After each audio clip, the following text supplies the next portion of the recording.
Hello again, welcome back. Today there's gonna be some Last Epoch, at least for a few hours, maybe later Wilson, but for now I'm not planning on having Wilson later, but who knows. But there will be Last Epoch, I will be playing the mage again, the Sorcerer. Uh, so yeah, let's see if I can get a few more levels under this hero. And maybe min-max the gear I wanted to for better survivability. We'll see. So, just checking if all the overlays are running properly. It looks like everything seems fine, just a last check here on Mixer to see if it's running. And then we're gonna delve into some endgame content. Alright, I think we're good to go. I think all the streams are running well, no problems there. So let's just go. I will do some monoliths, some arenas if I get some keys. Just trying to get that XP. And oh, I think I needed to rework my passive tree. I think I wanted to remove some things. So I wanted to remove this one.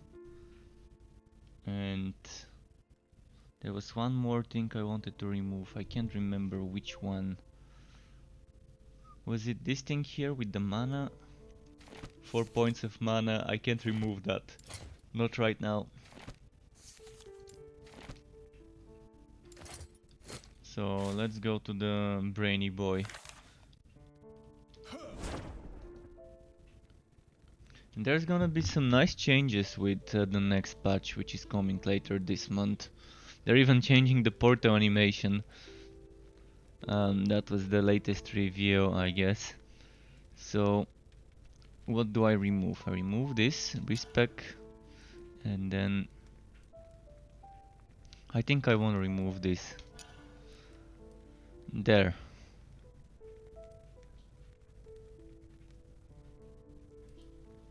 So now I can put 2 more points into crit chance and crit strike. And now I'm done with this tree. Now I'm finally done with the mage tree. I've invested how many points into it? 40... No, 33 points into this tree. 13 more than than needed, but I think it's for the good. I think it's for the better. Now, what I would be spending points into next probably would be this elemental damage and protection, but eventually I need to get this one and this one for extra damage. Okay. Let's keep doing some rifts now, some monoliths. So the Quine Miva, welcome back to my You feeling lucky? YouTube. Nice to see you again. Hope you're enjoying Last Epoch the same way I am. So I did change some of my gear last time I played. I did get this one, and the idea would be to get a better version of this, of course. And yeah, most of my yellow and blue items would need to change, and eventually I want to get rid of my set items. So that's gonna take a while to get rid of it, but eventually that's the goal. So let's do some monoliths, hopefully don't die. For the next 3 timelines, crit strike chance, okay.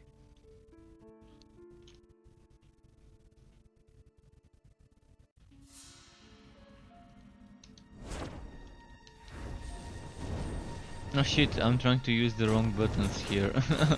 I'm trying to use the wrong button. I was spamming my fire shield instead of my glacier. Maybe I should rebind my glacier to left mouse.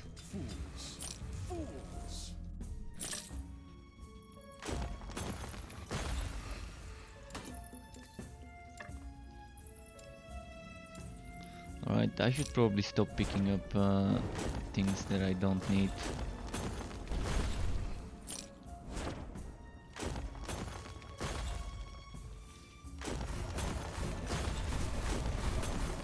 Glyphs, nice to see glyphs dropping. I need glyphs and I need runes of shattering. By the way, was glyph of stability, was it this one? Oh no, I need glyph of the guardian. I need to gather up quite a few before attempting to craft something new. So for the next few runs I'm probably just gonna be farming for stuff before I even attempt upgrades. I need lots of runes of shattering though.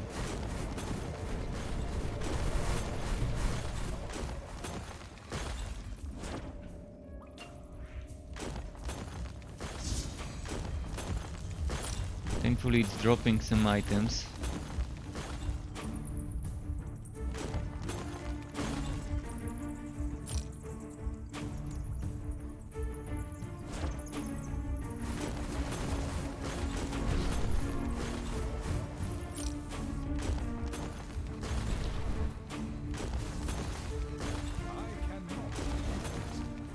Okay, Glyph of the Guardian, exactly what I need to be farming. And I need Sanctuary, Evasion and Deflection items.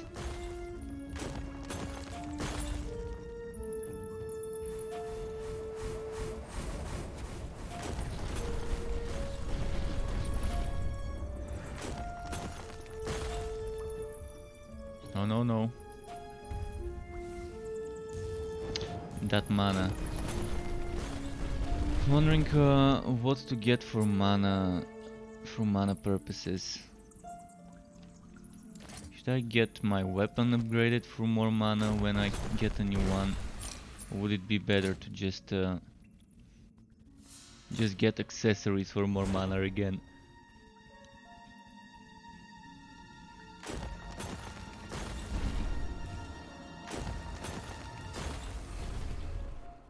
Oh, Sanctuary, perfect. Perfect Sanctuary items.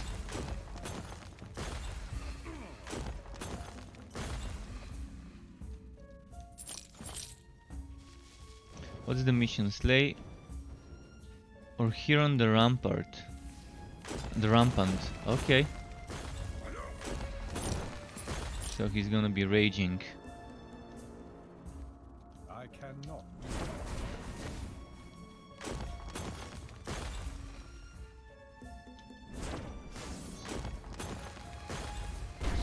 But yeah, can't wait for the patch. The patch is this month, so there's what, 3 weeks left of this month roughly? So it's sometime in the next 3 weeks, we guess.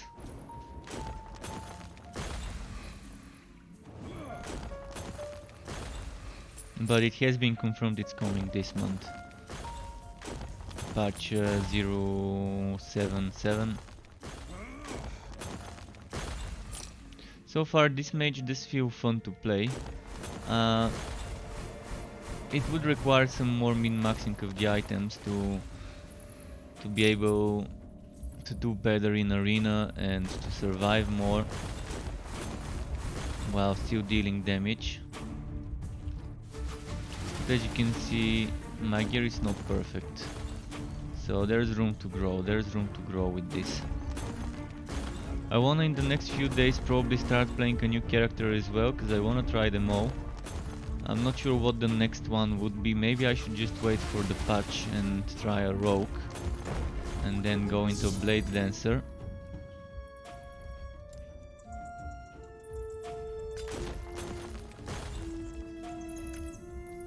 Because I do want to play a Blade Dancer. So what should I pick?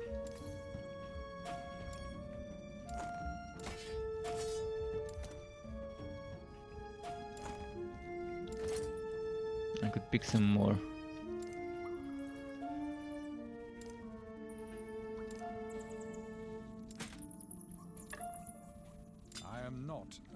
Oh, I picked a lot of stuff.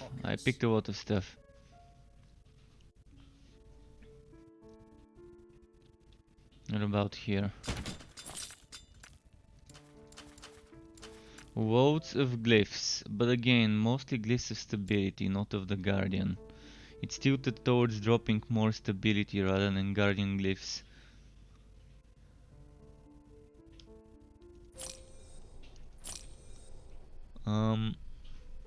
Yeah, I'm gonna sell most of it.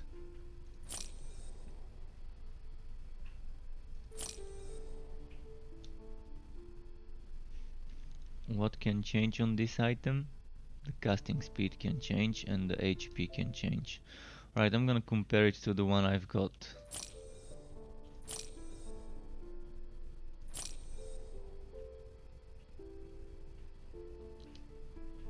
This is actually not too bad. Not too bad, with 7% chance to receive a glancing blow. Some elemental protection. So with two of those I can get 10%. Not too much, but with this one I've already got better ones, so I'm gonna sell it.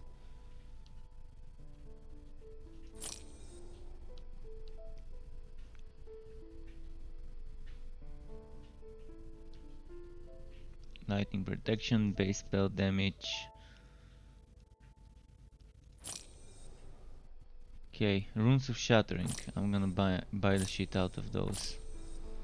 So now, first I wanna check. I have another version of this. I wanna compare. So the things that can change are the crit strike chance, the melee whitening damage. 18 versus 21, 5 versus 5. Spell damage 80%, spell damage 94%.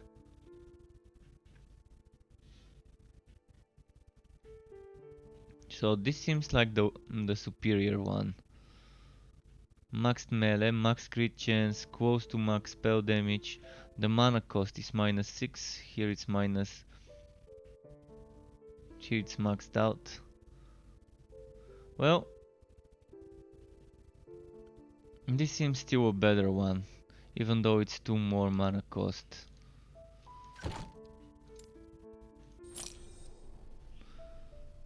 Now let's compare the gauntlets, the gloves, Isadora's touch, Grave Chill. The HP can be 20 to 40.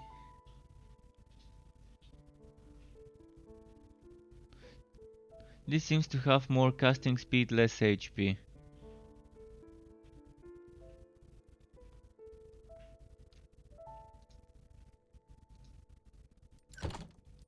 I'm gonna sell this.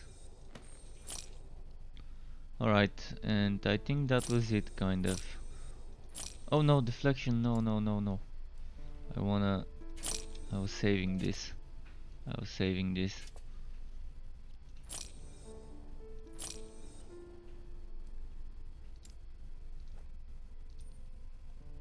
What about that one? Whitening damage.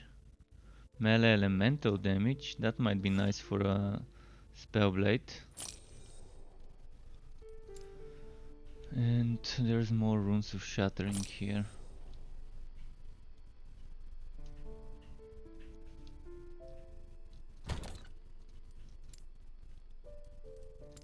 So already running out of storage space again.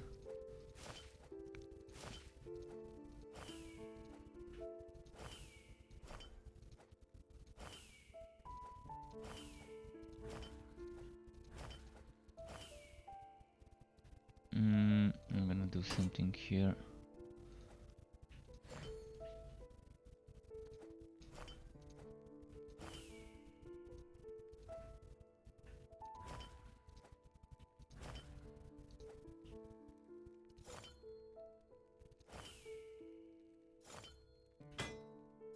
Maybe something like this. Okay. And this one, I've got so many of those idols, I really don't know where to store them. But you don't know what you're gonna need and when. So I'm just gonna start shattering stuff now. Crit strike avoidance, please give me the crit strike avoidance. That was a tier 4 crit strike avoidance. And I got 3 of those.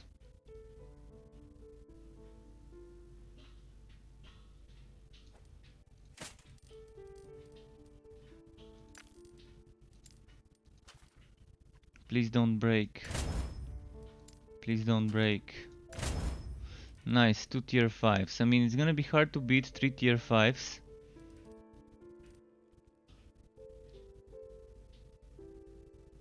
Especially knowing that getting dodge rating would be kind of impossible here. Unless it's the set one. But I can try and get vitality for protection.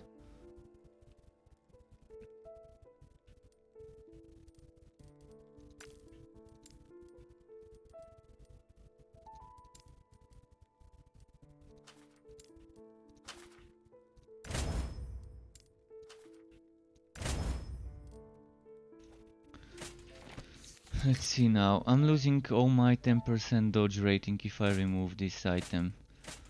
But I'm getting another 30 protection for void, necrotic and poison. My glancing blows is just 1% less.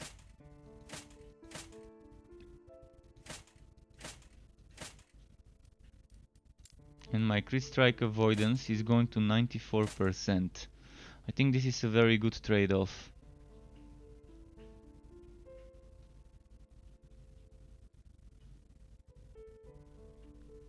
Very good trade-off. We'll see. I mean, it's sad that I'm losing all that dodge rating. I really wanted to have some more dodge rating, but eventually the crit strike avoidance would be nice. I will be still on the lookout for something nice to craft. Some nice bases with high tier items.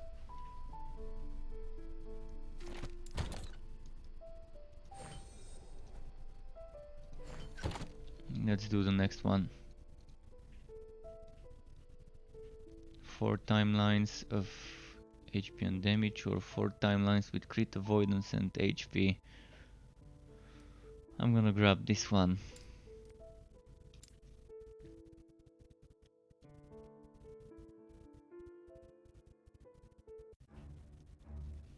And some tea time. This is beta test or whether Maglisti Wilk, yes, the graphics will be better. I can even give you links to see what's coming in a few weeks. Just give me a moment. I'm gonna send you link so you can see the graphics will be better. First of all, this is not the highest graphics. The game has currently very bad performance issues. So for certain people or on certain PC configurations, the game is running very bad. And even on the highest graphics or the lowest graphics, there are still issues with people that have, for example, 1080 titaniums and stuff like that. But there's graphical improvements. So you can see this link and you can see the link I'm gonna send you next. Just a moment.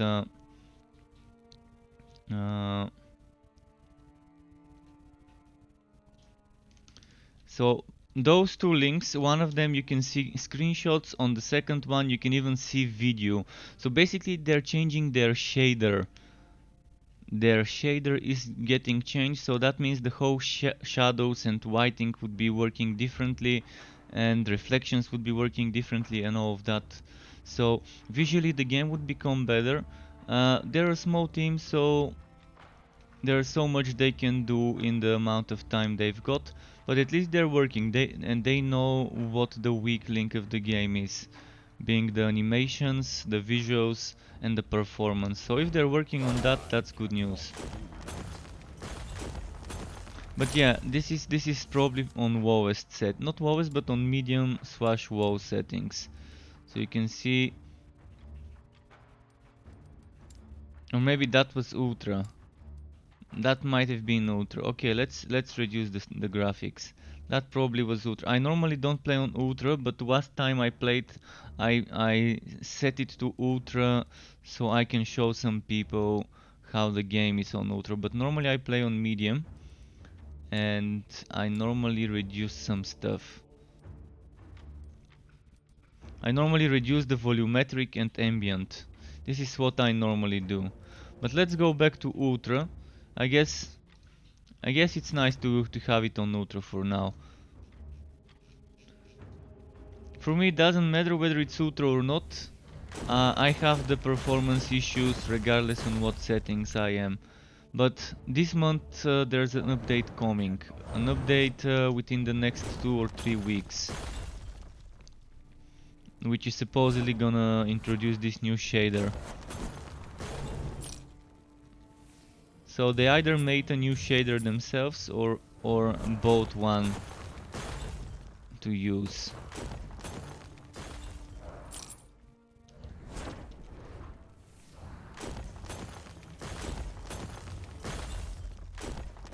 So the hard part in a game is getting the gameplay right. Graphics can be done eventually. Graphics can be upgraded, and they've gotten the gameplay right in many aspects. They have a decent amount of endgame to do for a beta. They've got interesting crafting system that's not too punishing, but also not too easy to get a perfect item. And there's legendary items coming soon as well. You still have the uniques, and uniques are kind of fixed stat items, whereas with legendaries there's gonna be some changes from what they initially wanted to make and what we would be getting soon. I'm gonna quickly show you some images to those of you who are new and don't know about Vast Epoch. This is the roadmap that you can find on the Steam page. So this is the thing that we're currently doing, phase 2. And there's still some things in phase 2 uh, that are yet to come before phase 3, or maybe I just haven't seen them. What I haven't seen is the 2-tip DPS. I also haven't seen the Eternity Cache. But phase 3 is coming in few weeks. And look at the changes that are coming with phase 3. A new chapter in the story, multiplayer testing, Rogue with the Marksman and Blade Dancer masteries, then new endgame system, dual wielding Lost Memories, which is also something kind of like socketing system or so. Lost Memories would be some sort of endgame thing to do that would have to do with crafting and socketing. And there's gonna be item and crafting updates and so on. So there are changes coming for sure. I'm gonna grab all of this and go back to the town, because this was a quick mission. At the moment you only have two types of endgame, which is this thing I'm doing, the rifting. You go ahead, you do a map like a bounty or whatever, and then you return and get a chest. And this chest can drop you an arena key, and arena keys are used for the other endgame system, which is the arena, which is a survival mode. So if you've played Grim Dawn and you know what the crucible there is, well, the arena here is something similar. Basically survival, endless survival mode. Although Crucible is not endless in Grim Dawn, but this one here is endless. I'm not a big fan of endless modes, never have been, never will be. I like having a limit and then people competing for time rather than for who reaches faster. But that's another thing, like time and points. Crucible in Grim Dawn is perfect, because you don't have endless there. You kind of are competing for who would get better points on the certain places, and you can also start from higher waves on the Crucible, so you don't have to do the low level waves. I'm hoping they would reconsider their approach to Arena and make it a little less boring. Because at the moment the Arena really doesn't seem like a fun version of an endgame mode. Grim Dawn did it much better, but at least it's here. At least it's here, so it's nice to see a beta with two different types of endgame in the mix.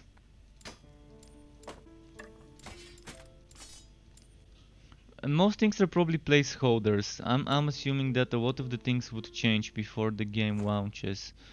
Oh, this is nice. This is a lot of mana. 7 mana and another 16. I'm wondering if I should craft this into something with crit chance and stuff.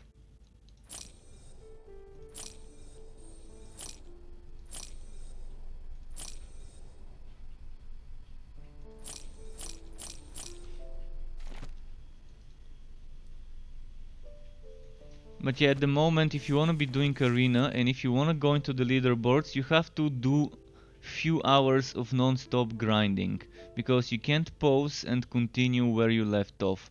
You either do it all the way until you reach your goal, or you don't go for leaderboards. And I can't see myself grinding for 2, 3, 400 waves one after the other. It's just boring.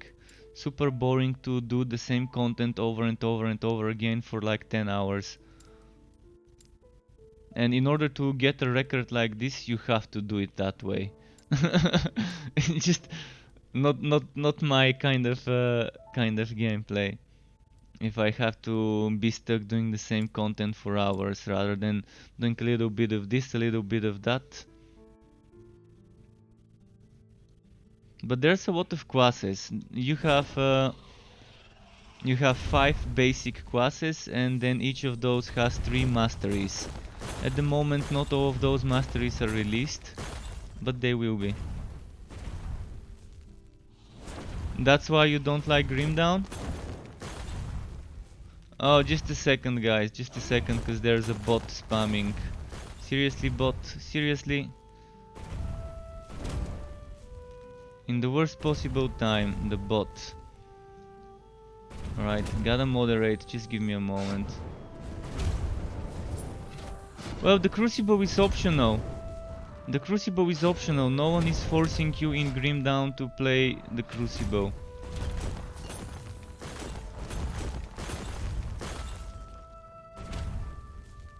Just a moment, I have to remove the message from the bot.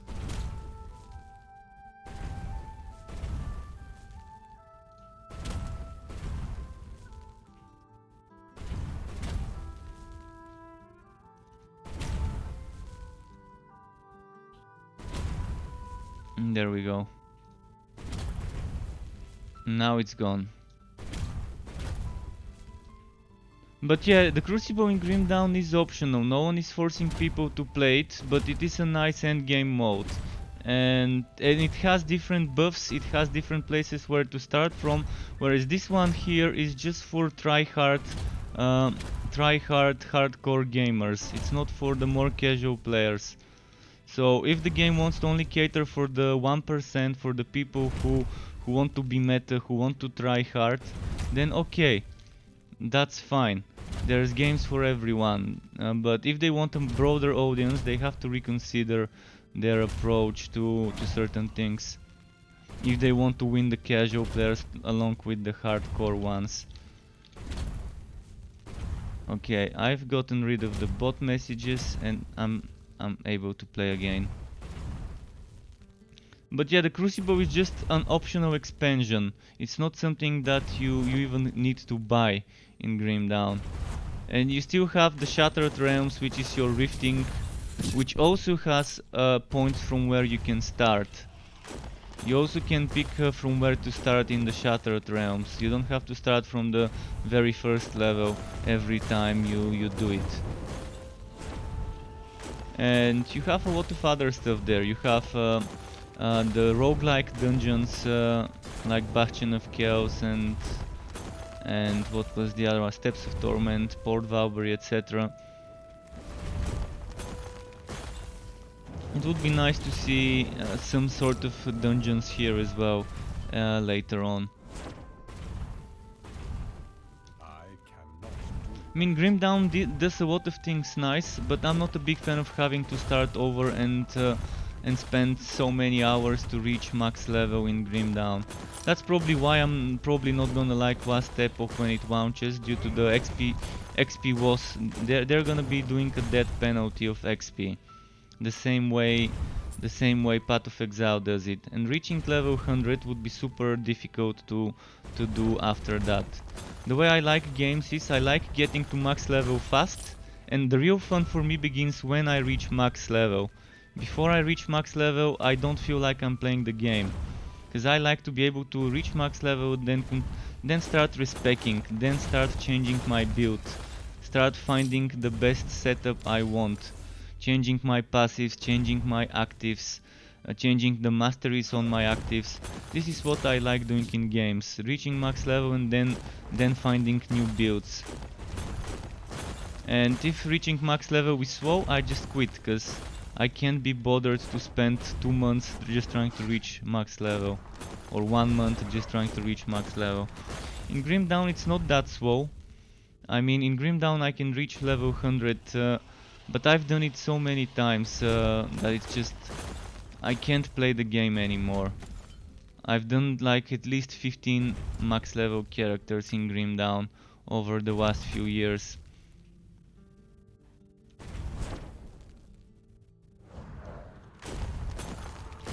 And this is why I like games where you can create an endgame only character, level it up quickly, and then just experiment with builds. Experiment with builds, find your perfect setup, and make mistakes, remedy those mistakes by respecing and so on. I cannot do that. And in games where you don't have competition for leveling like Path of Exile, I don't see a reason for XP penalty when you die. I also don't see a reason why the leveling should be the same it was in Diablo 2. Diablo 2 is a 20-year-old game. People still play it. I used to love Diablo 2 back in the day, but some of the things in the game didn't age well. When I was a teenager I probably enjoyed grinding for levels, but now I enjoy grinding for gear instead of grinding for levels. That's how I value my time. Gamer's time is precious, so you have to reward it well. I'd rather spend thousands of hours grinding for that one item instead of spend thousands of hours grinding for that one level.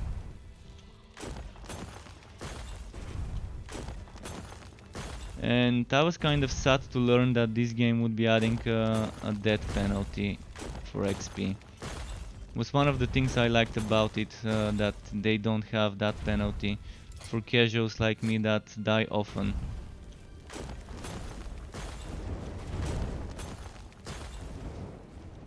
But it's still a fun game. Still a fun game. Not sure if when it launches it will be my kind of game, but for now it is.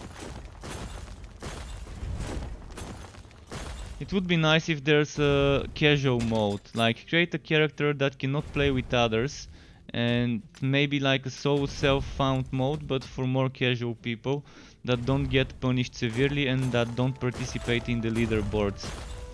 I'm fine with opting out of leaderboards in games as long as I can opt out of the death penalty. So for example, I create a no death penalty character, but then I can't participate in those leaderboards. I would be perfectly fine with that.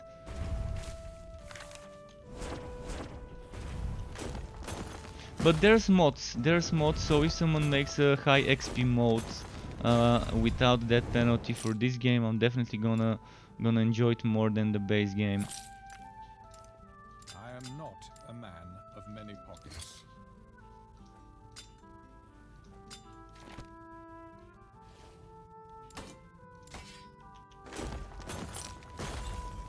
Alright, let's go and collect.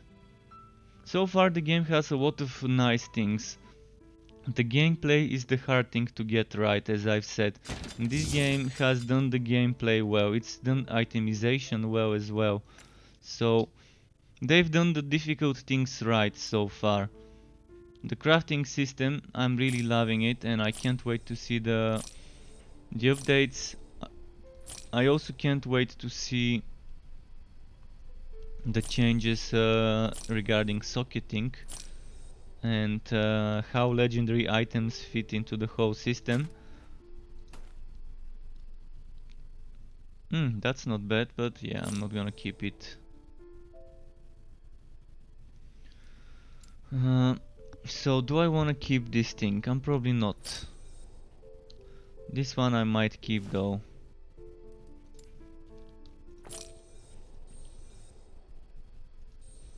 Oh, not enough gold to buy this rune.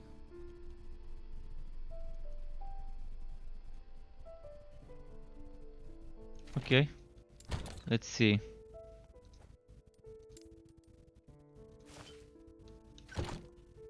But I got my arena key now, so we can go ahead and do some arena. But first, shatter some items.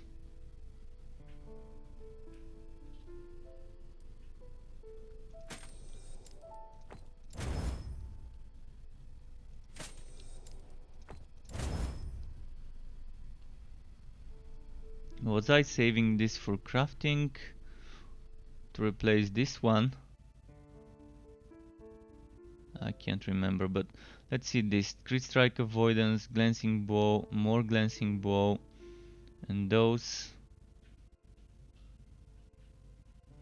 Alright, I'm just gonna shatter all of those here.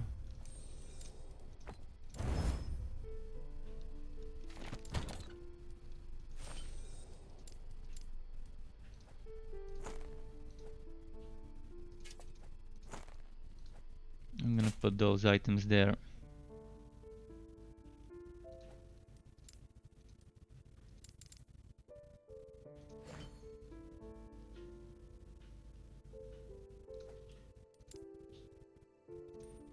This goes here.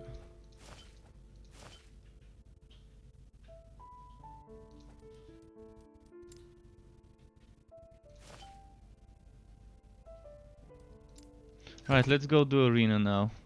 After I get rid of those items. Glyphs of the Guardian.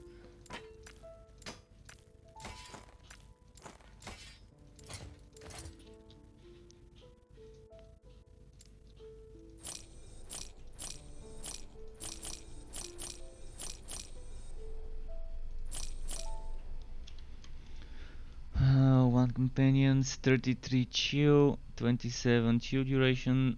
I'm gonna have to check my primalist and see if his is better. But I don't think this one is better than the one I've been using on my primalist. The classes also feel very fun. This is one of the games that so far has been showing me fun classes to pick and build into. Can't wait to try my next character, and I'm thinking of making my next character being a rogue blade dancer mastery. So I'm gonna wait for the patch maybe before I start a new playthrough.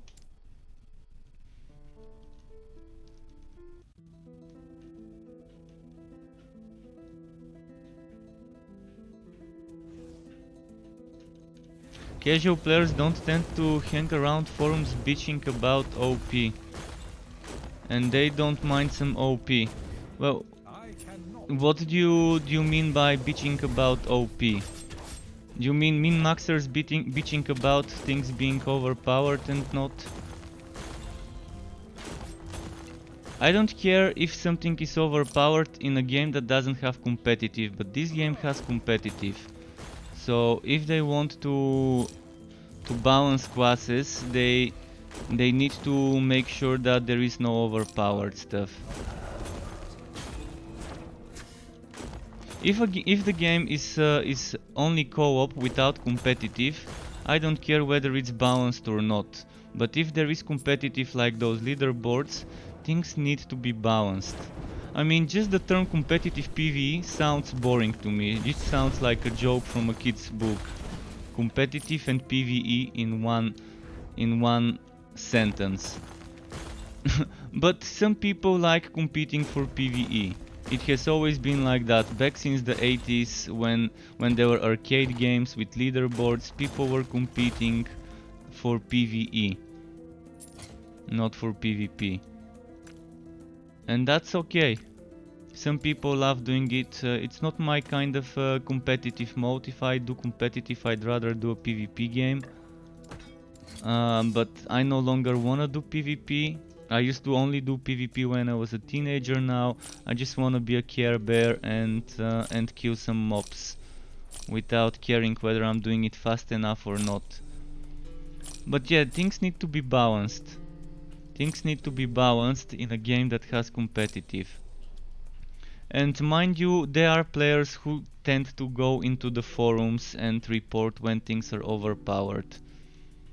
But I'd rather not go into a forum, I'd rather press escape, click on send feedback, and send the feedback from within the game.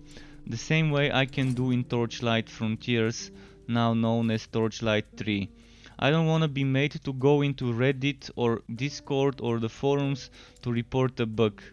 It's much easier to click a button in the game, write my feedback and send it to the developers. And it's not that difficult to make a form that allows the player to put some text, click send and send it to the QA team to review the bug report or feedback regarding skills being overpowered, underpowered, etc. And this is why I like being able to reach max level quickly, because I can give more feedback about more things. If I can reach max level on one character quickly, I'm gonna make a max level character on every single class there is in the game, and I'm gonna be giving feedback on every single class. If I can't, then I'm gonna be stuck with playing just that one character, maybe two, and then I'm not gonna be able to give them as much feedback. And for a beta test, it makes even less sense to be capping the leveling up speed.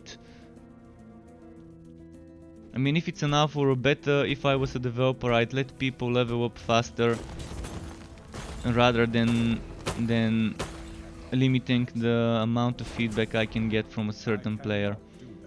And Torchlight 3 is actually doing that. They actually already introduced them cheat NPC. Basically you can talk to an NPC and it lets you power up to a certain level. So you can give more feedback during the alpha phase regarding skills and abilities that are new and so on.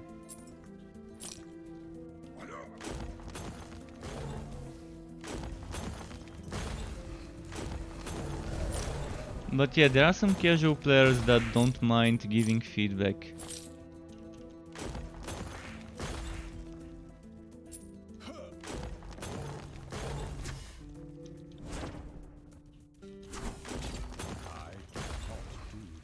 Okay, let's see here. Any more enemies?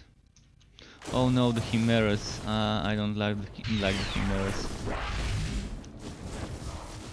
And what just happened? Oh, I got a YouTube sub. Thank you, Niberion, if you're watching, for the YouTube sub. If you're not, still thank you. Really appreciate helping me grow my channel. Oh, I leveled up. Nice. I leveled up. So what do I want to get next? Do I want to get elemental damage and protection? Or do I want to start getting this and then this?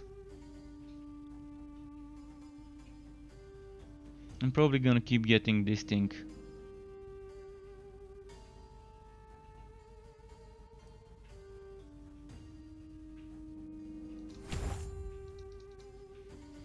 At this point, the rest is just extra damage and protections. So at this point the build already has most passives that you could need in a build. And the rest seems to be just quality of life, additional points. And it's at level 72 that I feel this. So yeah, 75 definitely feels like a good point to start making build videos and things like that, because most of the points that you might need, you probably would have by 75.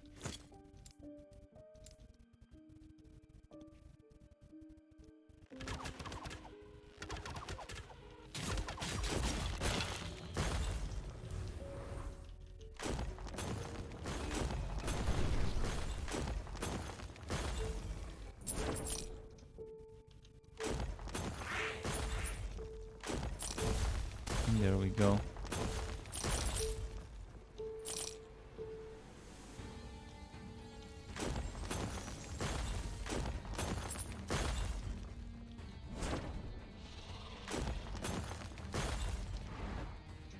Oh, good thing they didn't get me stuck there. It's kind of risky.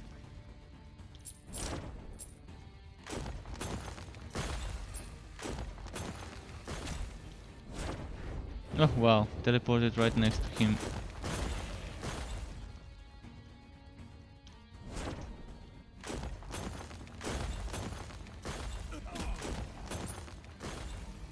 Okay.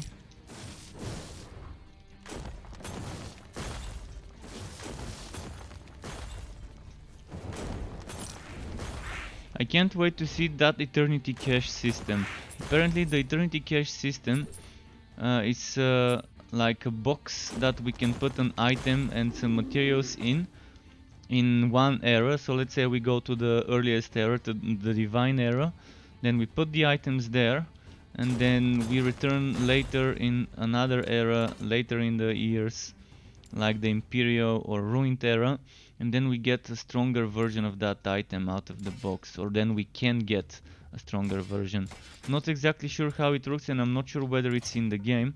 So far I've not seen either of those boxes. It's supposed to be in places very well hidden, but I've not found a single one throughout my two playthroughs. So maybe it's still not in the game yet, or maybe it's super rare. But I really would like to see one of those and see what I can do with it. This is a fun sounding item.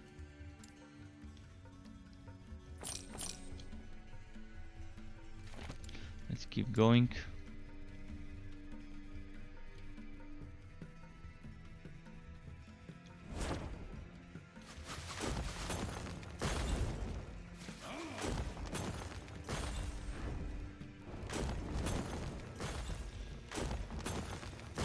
Okay, spiders.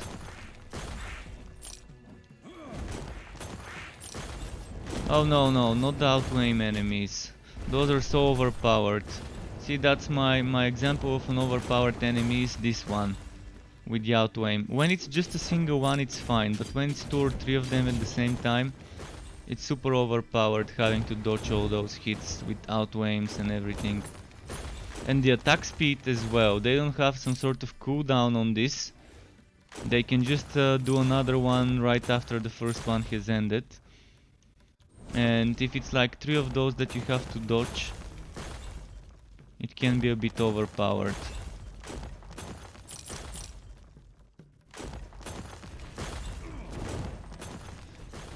Hey Zedicus, welcome back to you, and nice to see you again. Your favorite Sky is currently sleeping in a bow. He looks like a big fur bow right now. Okay, let's get the rewards. Need those glyphs. Need as many glyphs as I can get.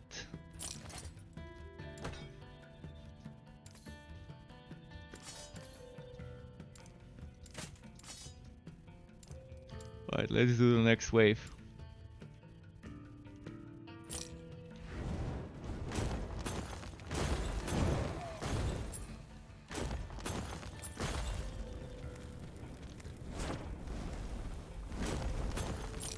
Savior, you've got a new desktop, and you wanna try Wilson at 60 plus FPS. Nice. I'm glad to hear that you're getting a new desktop.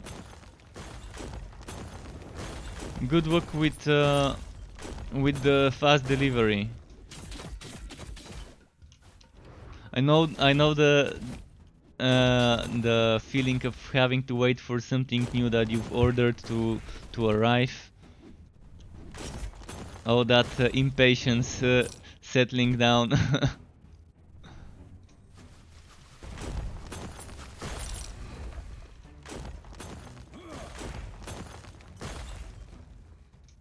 After your laptop was busted, you were limited to 1050 titanium, and it was playing that awfully. Oh yeah, I can imagine.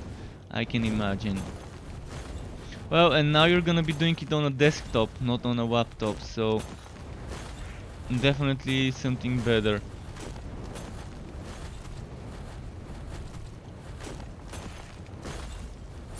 And 2070 Ryzen is not a bad CPU for Wilson. Should be more than enough to get some super nice frames per second there.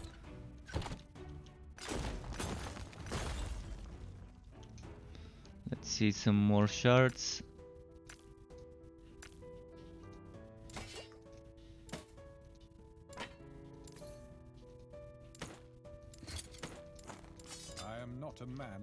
I can't wait to be able to afford a new video card, but I guess that's gonna have to wait a while. Oh no, no, evasion. I saw an evasion helmet.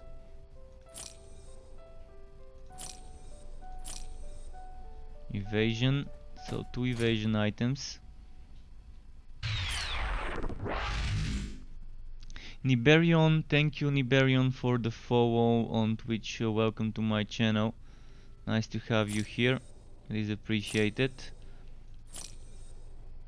Deflection, alright, this is another one I'm gonna be salvaging. So I'm looking for 3 affixes: deflection, evasion and sanctuary. Those are the ones I'm currently stacking up to craft some defensive items.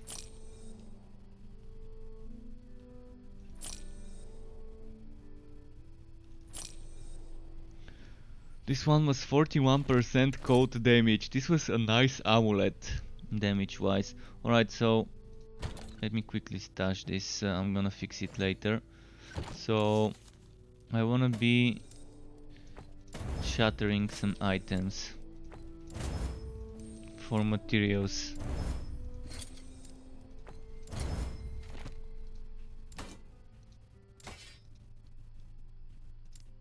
Any new runes? No new runes. Alright, let's do the next wave.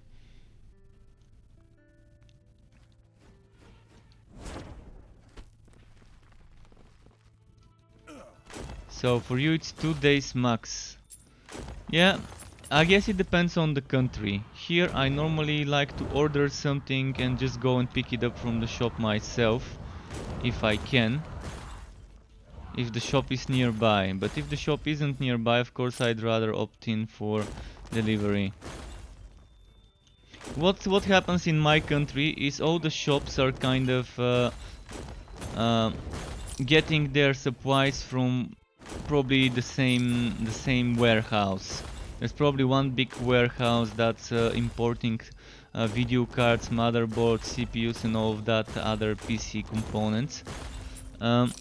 And most small companies, most shops from where you can buy PC parts are probably getting their supplies from there. A lot of them have the commercial stuff, the stuff that everyone uses, in stock, and you can just get it in the same day if you want to. But there are some things that you might have to wait for a day or two if it's in a different city to get delivered.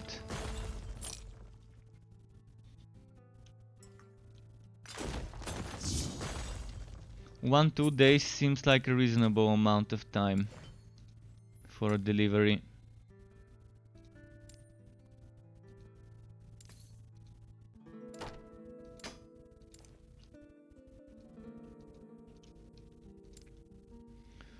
I do have another one of those already. I'm not sure whether this one would be better. Chance to poison is only 134%. Less melee attack speed 10, movement speed 5, 35. I think the other one I've got is better. Let's compare. 166 chance, 7 less attack speed. Yeah, definitely a better one. I really want to try a build with that one, with that poison item. Something centered around it. Would be fun to test.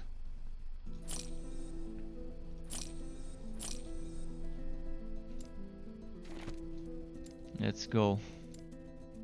The ice one. The ice area. Oh no, never mind. It's just the loading screen, but it's actually the desert arena.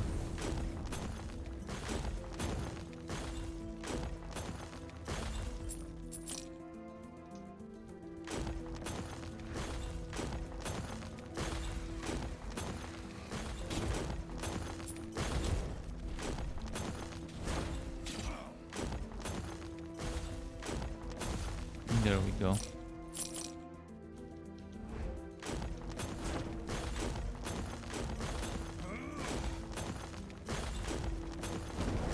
No, no, no, no, no, no, no. Escape. Hi, can you please show us the passive tree? I see this game for the first time. Okay, after the next checkpoint I can show you the passive tree. I can't pause it right now, but once I clear wave 35 I should be able to show you.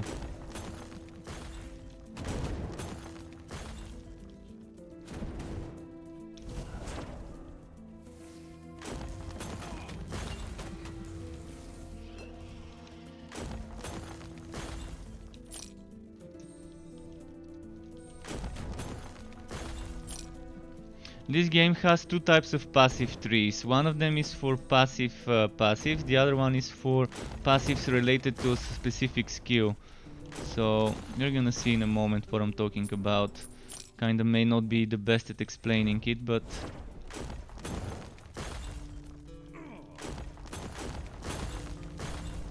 each skill can have its own specialization and you can get some passives for the skill that improve it. So first of all, it's this passive tree.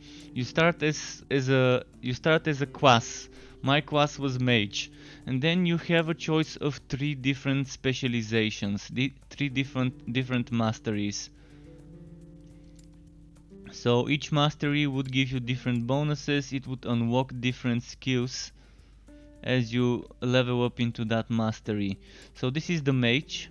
You can see you need 20 points into mage to unlock Sorcerer, Spellblade or Rune Master. Rune Master at the moment is not added in the game. And once you've unlocked it, you get a specific mastery only skill. This guy gets Shatter Strike. The Sorcerer gets Meteor. And that's the passive tree.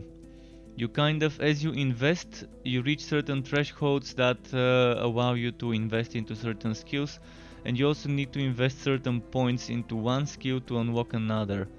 So this 1 point means I need 1 point here to unlock this one. This 5 points means I need 5 points into this to unlock this one. Again, 5 points needed into this to unlock this one. So that's kind of how this works. Then you have the skill specializations. Every skill can have its own mastery. So depending on what you wanna go for, you can spec it differently. So you can convert a skill from ice to lightning, or you can convert from fire to ice and from ice to lightning and so on. There's different ways to go on about it. So let's just show you, for example, I think Elemental Nova is not a bad one to show you. So Elemental Nova can go specialized into ice, specialized into fire, or specialized into lightning. It also can give you some more base damage, and there's a lot of stuff that you can do. A lot of stuff. And Zizu boy, welcome back Zizu. So Mercenary, do you want to see something else other than what I just showed you? Oh, also those skills can go to level 20. And you can only have 5 masteries in skills, 5 specialized skills. At any point, if you want to respec, you can either respec 1 by 1, which is removing 1 point. So if I remove this point here, my skill would go to level 19, and then I can level up again to 20 and get 1 new point to spend it. You level up skills super fast. Once you've reached endgame and you start doing endgame content, you can level up skills to level 20 super fast. So if I decide to completely respec and get rid of one of my skills and get another skill in its place, it's gonna be super fast. Within a few minutes, less than an hour, I probably can max a skill to 20 with arena and monolith endgame. The level up slows down. After level 70, 80, the level up would slow down. But at the moment, I kind of got the major points I needed in the build. I'm level 72, the maximum is 100. For the other 18 levels, there are things I would like to get, but I don't feel really pressured to get level 100 in this game. I think 75 is a nice base to consider what you want for a maxed out build. And the rest is just bonuses. Like on this build I probably would want to get another 5 points here, then 10 points here, 1 point here. And that's what... that's 16. And then I'm gonna have another, what, 2 points? Another 2 points that I could probably put into this one. I mean, mostly quality of life getting those other points right now. I've got the core things I wanted. And you can spend more than 20 points here. Here I've spent 33 points. But you need 20 points to be able to unlock Sorcerer. Yeah, this thing I'm doing is Arena. This thing I'm doing is Endless Mode. It's a true Endless Mode that is actually leaderboard mode. So you have the ladder here. It has a hardcore version, a softcore version, a hardcore solo and a softcore solo. And solo means you don't have shared stash.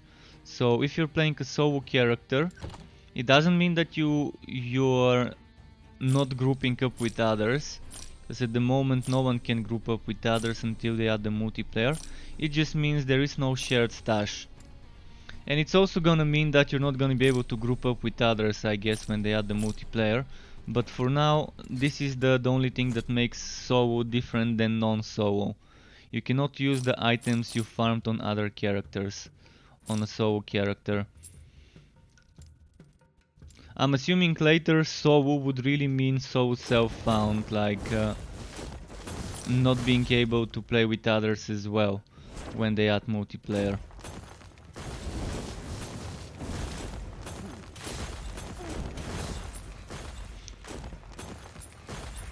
And the builds do depend heavily on your items as well. You wanna be stacking certain bonuses for certain builds. You wanna be getting certain amount of survivability from various places. There's like glancing blows as a stat that allows you to get damage reduction. There's dodge rating, there's block chance, and with block chance you also have block armor and block protection. And then there's things like crit strike avoidance. So I've currently built into crit strike avoidance and glancing blows. I kind of removed all my dodge rating, but I'm gonna try and get some more later. And yeah, I'm kind of having trouble surviving without the dodge rating, so it does seem pretty needed to have some.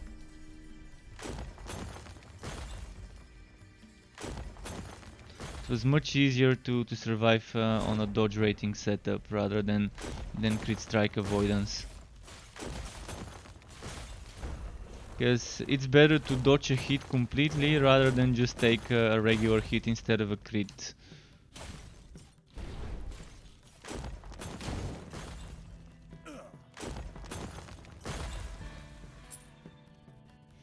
But it was an experiment on my part to try playing with the crit strike avoidance to see how it would go. You also have resistances, different resistances that I'm not sure what the limit is. Is 60 the limit? Is 61 the limit? You can see my resistances are super bad when it comes to void and necrotic and poison. The elemental ones are kind of okay. You also have something called ward. Ward is like a mana shield, like an energy shield thing. It's temporary and you get it from different sources such as skills or items that can give you ward on hit or ward on getting hit and things like that. and it dissipates, so you can get like 300-400 crit from a ward from one spell, but then it starts dissipating slowly. There's also items that can give you a ton of ward by consuming all your mana. I had one such spell wand, spellcaster wand, that converts my maximum mana when I reach max mana. It converts it into ward. It was a fun one to play with for a while, but now I need more damage, and this one was a whitening wand, so not the best for my code setup.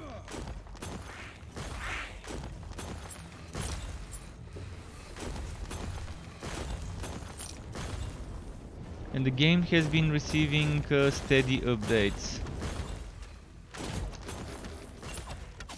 So they're sticking to a specific timeline they've made, and adding things bit by bit. Small team of 24 people, so there's so much they can do, but so far they've been doing a nice job with the updates. I've been following this game for quite some time, even though I recently started playing it. I have been following the game from videos, patch notes, etc. for the past few months. Was waiting for the right time to get it, and after the disappointing bugs and glitches in Wolsen, I decided to get this game to play every now and then until Wolsen gets more stable. And speaking of Wolsen, they're gonna be doing a 4-month polishing period. So they're delaying the planned content updates. And for the next 4 months, Wolsen would be getting polishing, bug fixes and all of that. All the things that they did not expect to happen, to break down and so on, are gonna get fixed now for the next 4 months. And this is good for games like this one. People are leaving Wolsen for a while until the bugs get fixed and playing this game. Warhammer Chaos Bane is also getting an update tomorrow, not tomorrow, next week, and I will also be playing that, testing the new Dwarven Engineer and the new zone, the Forges. Oh, 178, and my current one is 171. But I really don't want that whitening protection. I want a better version of this one. I want a much better version of it.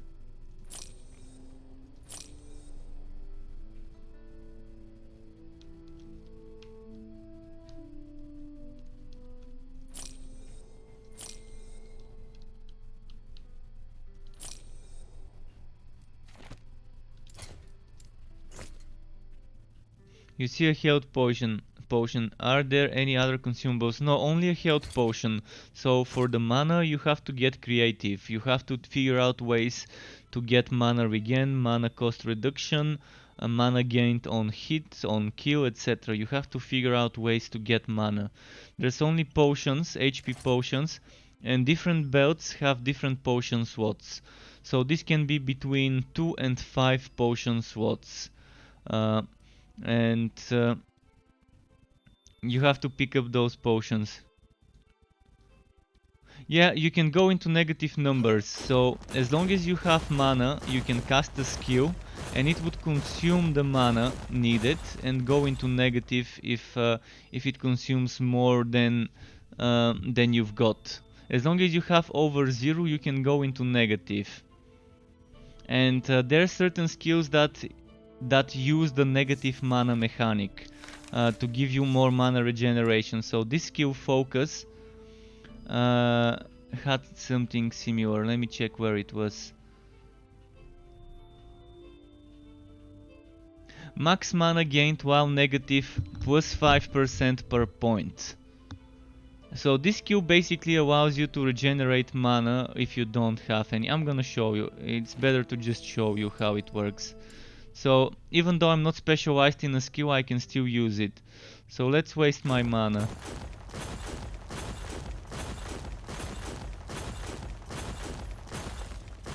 So I can use this skill, and you can see it starts regenerating my mana faster, and then you can spec into it and get more mana again. You can get some defenses while you're channeling.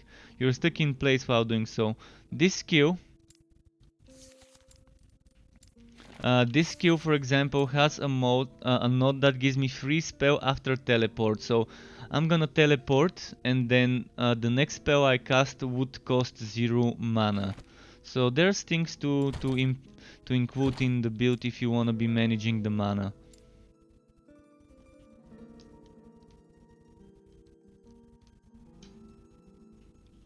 Alright, Zedicus, enjoy Elder Scrolls Online. Enjoy your stay there. I played it around 1 year ago, I think exactly. It's when I started playing Elder Scrolls Online, and I couldn't even end up leveling up my character to the max. It was super nice and fast leveling. I really liked the PvP, but Elder Scrolls Online felt like a Guild Wars 2 clone to me, in a way. It really felt like playing uh, a bad version of Guild Wars 2 when I played Elder Scrolls Online. It was fun, it was nice to play, but in the end it couldn't hold me. But it's a nice game indeed. I did like the systems they've included. And I think I quit one level before reaching max level on my mage there. But the PvP was super fun. Even without being max level, with the WoW PvP it was nice. I mean, I know the high level PvP is where the real deal is, but the WoW PvP in Elder Scrolls Online was super fun to me. Playing with other WoWs.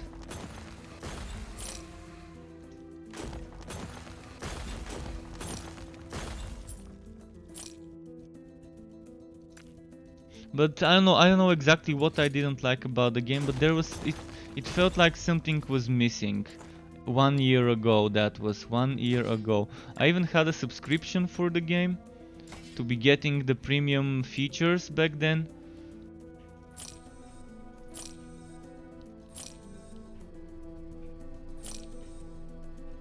To be getting access to all the DLCs and all the dungeons and all of that.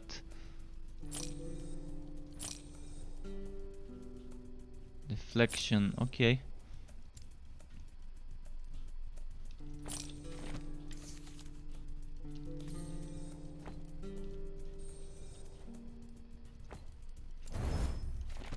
There we go. Next wave. Exactly, no game is for everyone. This is the thing people do understand. At least some people do understand it. It's nice to have competition. It's nice to have different games in the same genre. Like, just look at this genre. You've got Path of Exile, you've got Diablo, you've got Last Epoch, you've got Wolfen, you've got Titan Quest, Grim Dawn, Torchlight 1, 2, 3. There are so many different games in the genre. You've got Q Squad, which is currently another indie game in the genre being developed. A lot of games for different people. You've got the Warhammer, Inquisitor, Martyr, you've got Chaos Bane as well.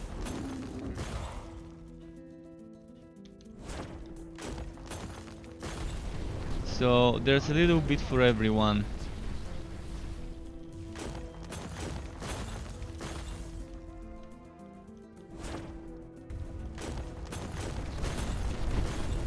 Oh shit, I forgot to heal. See? 3 potions, didn't use a single one of them.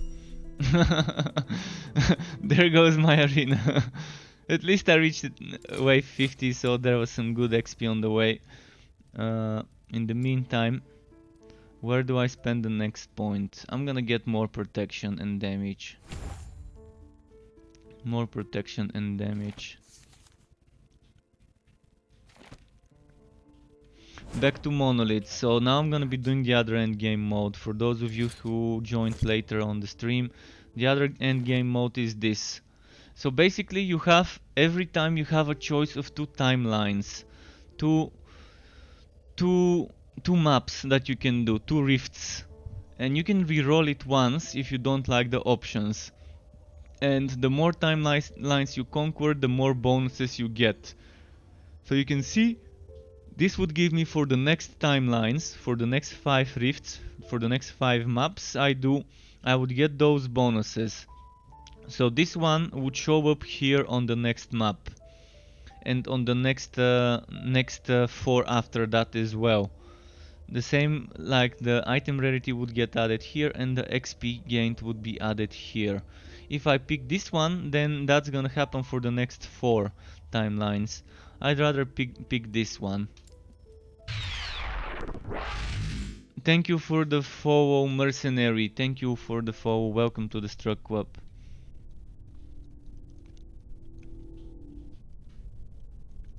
Yeah, I can see this game getting 1,000 hours out of me too.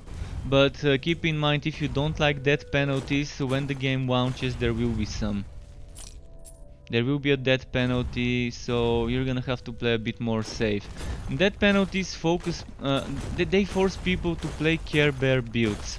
They limit the build choices, because when there's death penalty in the game, people are starting to play less fun builds and play those boring, super tanky, immortal builds. Everyone is trying to play more tanky when there's a death penalty.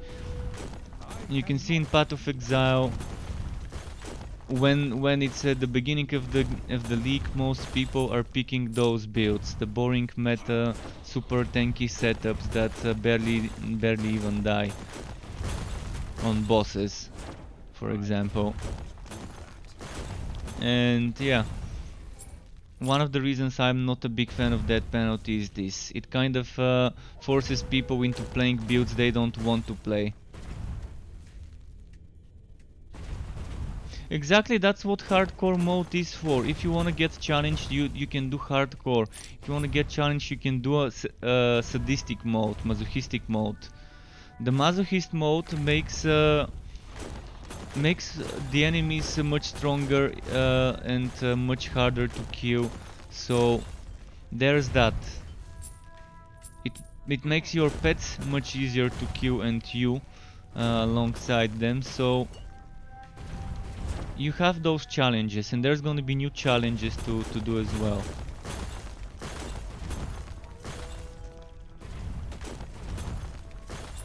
I'm hoping the death penalty is actually one of those challenges and it's optional. But from what I've read in the forums, I don't think it's gonna be optional. I think it's gonna be for everyone out there. But it's not been added yet, so things can change. Who knows, maybe it's not gonna be that bad of a penalty. Maybe it's just gonna be 1% XP or 2% XP. Which at this point I don't feel like it's gonna be that much if I lose 1 or 2% XP.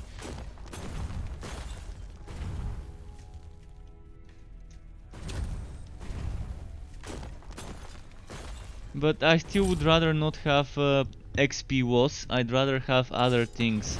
Like maybe for a minute or two my stats being reduced, or for a minute or and two maybe not being able to pick up items or anything like that.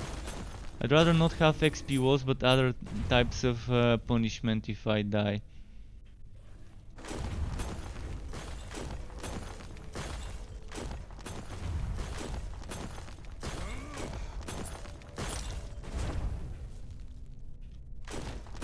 Goat is what some games do, paying a certain amount of your goat when you die. This is something that's been done very often.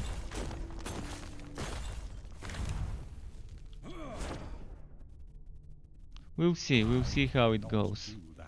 Wait, yeah, I need to go this way. But the game has the hard parts sorted, the hard parts being the gameplay.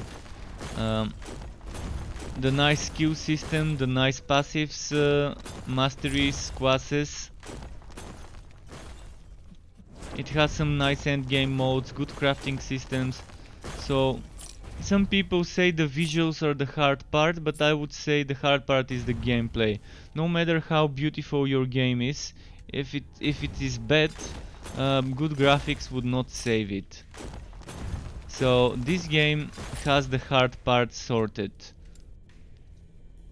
I've been reading on YouTube about games like WoW and comments that they've got the hard part, and about Chaos Bane that they got the hard part being the graphics done, but I completely disagree. The hard part is not the graphics.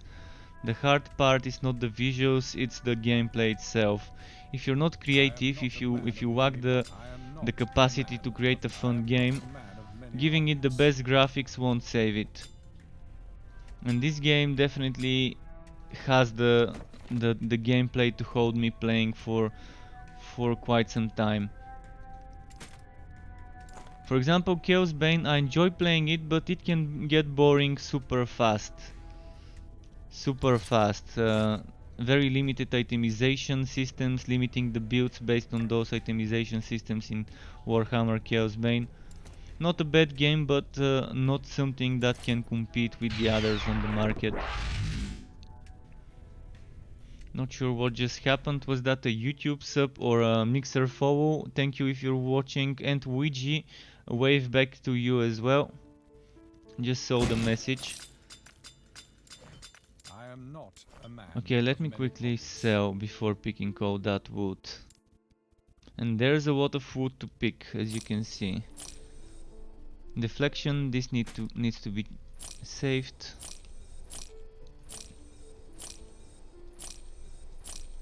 Deflection, sanctuary, and evasion. Those are the things I'm currently stacking up.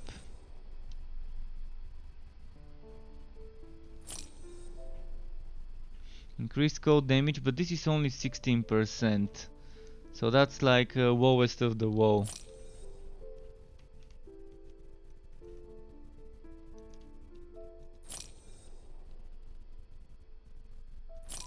What about this thing? What about that? Alright, runes of shattering. I'm gonna get all 4 of them. And let's shatter some stuff.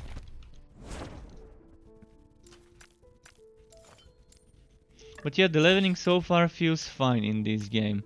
I don't feel like it's too slow when I'm doing arena. And even when I'm doing monoliths, it's still not that bad.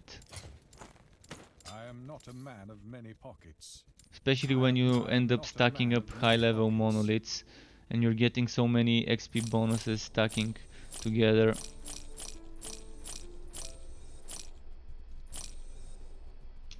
%49%. Well, I'm only gonna save this because it's 49%. Who knows? Maybe I'm gonna make a fire mage spellblade later. This is close to the maximum, which is 50. A lot of extra damage.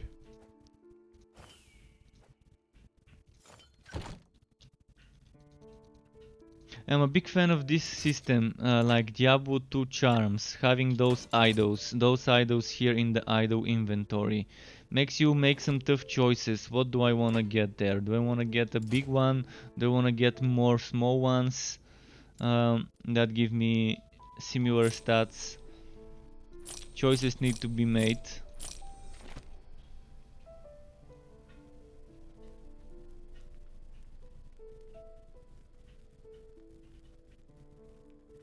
And yeah, Monolith doesn't have a ladder. Monolith definitely doesn't have a ladder. Who said something about a ladder? It was not me. I said it's nice when you end up stacking those XP.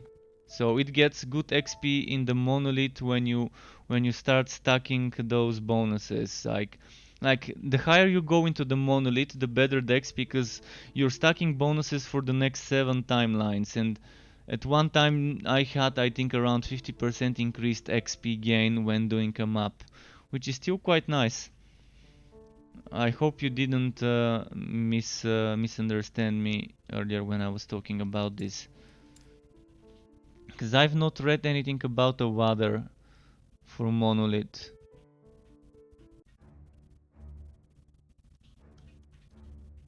And Z, what do you mean by LB and CB?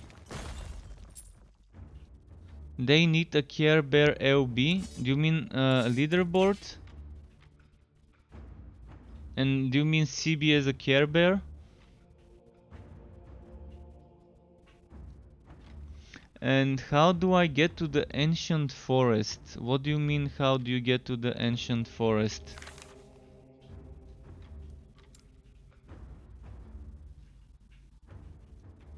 Ancient forest? Is it in the ancient era? This one. Mono leaderboard is coming. Alright. Lone Star McFuffin, welcome to my stream. So, what would mono leaderboard mean? Is it a soul leaderboard for Care Bears?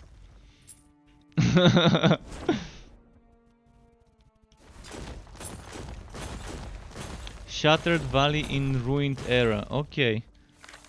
Shattered Valley in Ruined Era.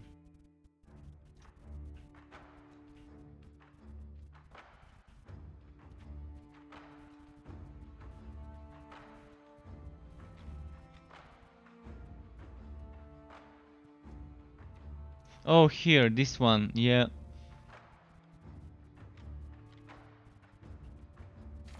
Oh, so we see some people who know each other.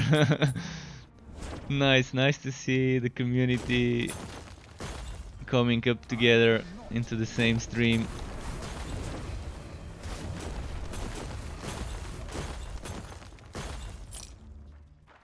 Great Sword of Static. Alright, I'm just gonna go for the...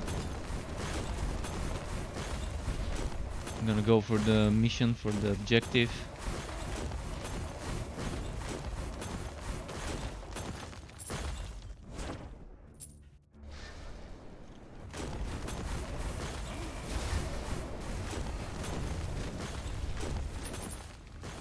Okay. So, do I go up or down? I think both lead to the same place, if I remember the map design well. But the variety of the map layouts is super nice. I never feel like I'm grinding the same map over and over again. Dave did a great job at including all the different layouts from the story, from the maps in the story into the game. I cannot do that. Definitely feels great. It is true that some maps in the story are reskins of the same map in a different era, but that's what the game is about. It's about time travel, so it makes sense to have kind of the same looking zone, the same place, but with slightly different biome, slightly different aesthetics. And even then, the game is offering me a lot of different maps to do every time. It's not giving me the same map 2 times in a row.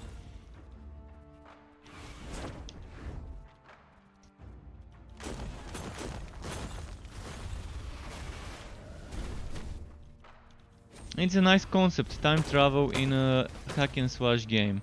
It's not been done before, as far as I know.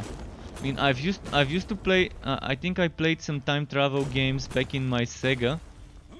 Some of those JRPGs like Phantasy Star. Did Phantasy Star have time travel?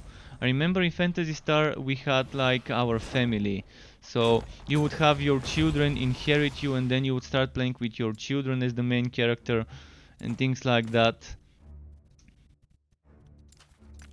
I'm not sure whether it had time travel, but I'm sure I've played some JRPGs similar to Phantasy Star back in the Sega days that had time travel. Just can't remember the name of the one. I am not a man. So it's nice to see someone experimenting with new things in the genre. I cannot do that. And new portal, by the way, we're getting a new portal with the next patch. 2000 gold, that's nice.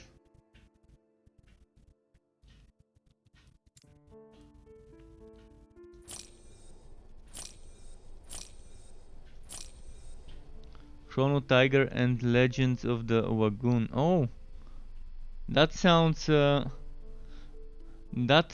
like something I might have played. I might look it up to see if it's the same way I meant. Think it's harder than Arena the Monolith thing because the mods are crazy sometimes.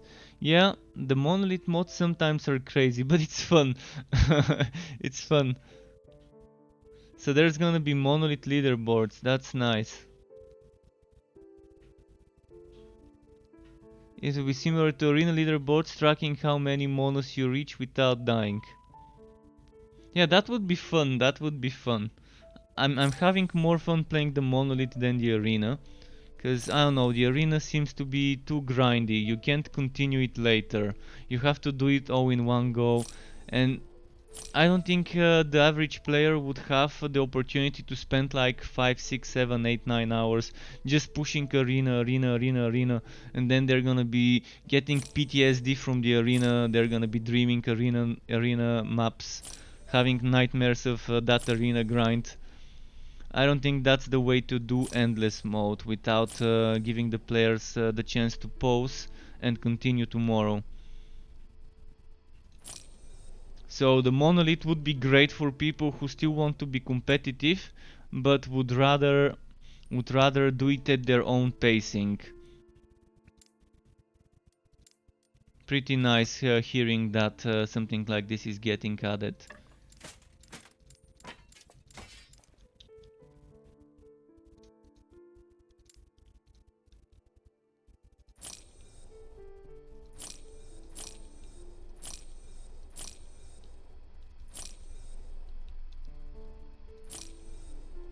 You don't want to give your player base a post grind stress disorders from that arena. Okay, F. I keep getting the hotkey wrong.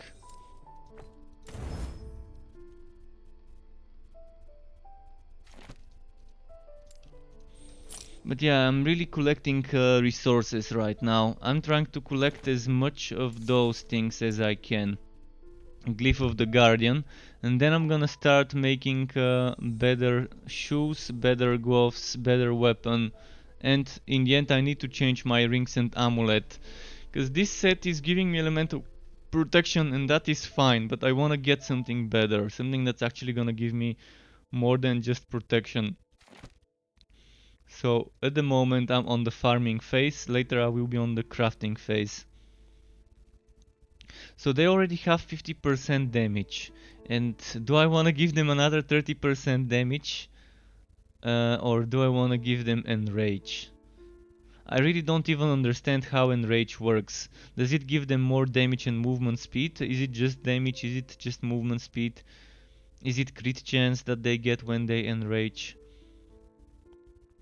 It would be nice to have a question mark here where you can click on that question mark and get a pop-up of all the different mods that can drop and explanation about some things like enrage or so on. Or maybe an option to click on enrage, like getting an underline, like something that highlights the word enrage, and if you click on enrage it opens an in-game wiki that gives you information about enrage. That would be super nice to have. And not just enrage, a lot of the different terms in the game. A lot of the different terms in the game that people may not know what exactly they do. I mean, it's easier to make it with just a window that shows up and you just click it and get the info. But the better option, of course, would be to get like an in-game wiki.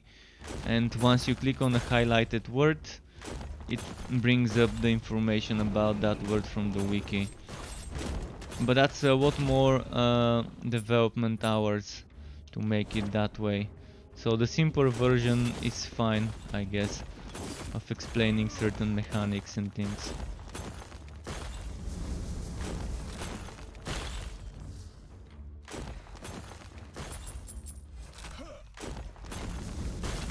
In games, normally I associate enrage with the enemies becoming like in a berserk frenzy kind of state, where they take more damage but also do more damage.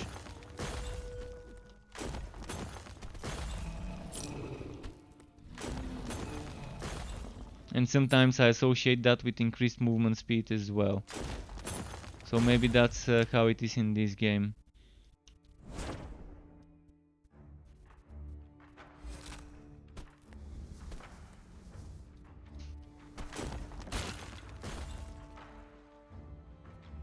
Exactly, that's what I've been saying about the arena. It needs to have some sort of checkpoint like the Crucible in Grim Dawn, so you don't have to be a zombie and do it in one go.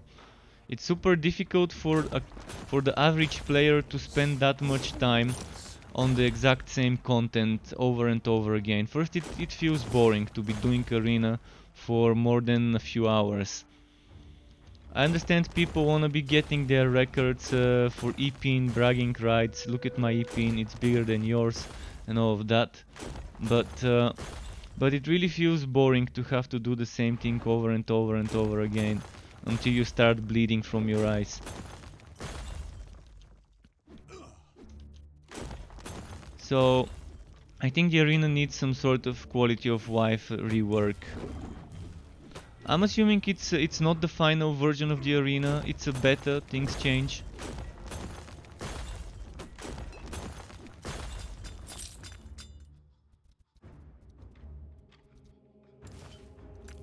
But the monolith definitely is my kind of gameplay. I can do it at my own pacing, and I can reach a certain level, then continue tomorrow and so on.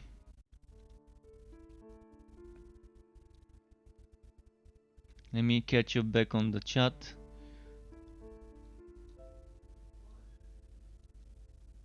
Chrono Trigger. Oh, I read it Chrono Tiger, but Chrono Trigger. Okay, Chrono Trigger.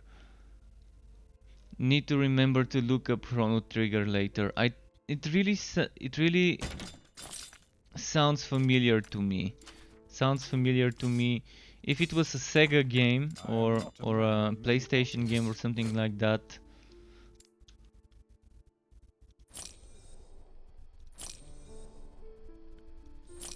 I enjoy that time travel and different timelines and all that uh, stuff in movies, books, games, etc. Cold damage. Chance to shock. What's the maximum? The maximum 50 and this is 22. Nope, not keeping this one. 13 cold damage and 3% HP. Glancing blow 7%. Nice. I'm keeping that one too.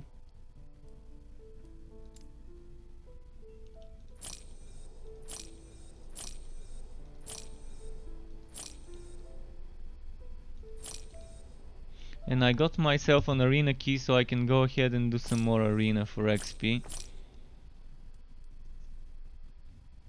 I also have to start looking for rings with dodge rating and maybe some mana, things like that.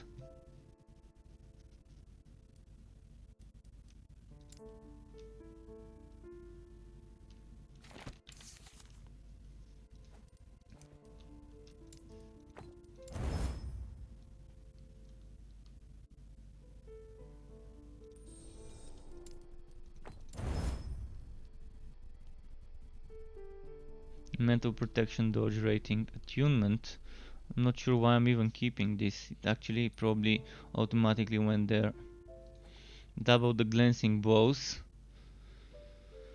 More glancing blows and dodge rating and mana. This one would be a great amulet to use.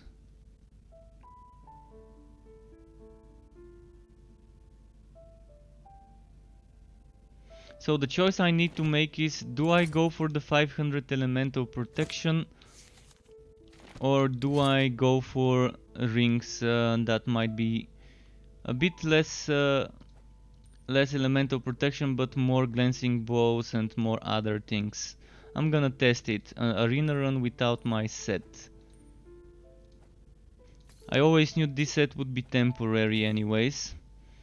So glancing blows dodge rating. And my glancing bows right now are 87. If I take this, it goes to 106. Anything else without that much? 11%. This gives me vitality. So 98%. And I can upgrade one of those. Oh no, actually this is a fractured one.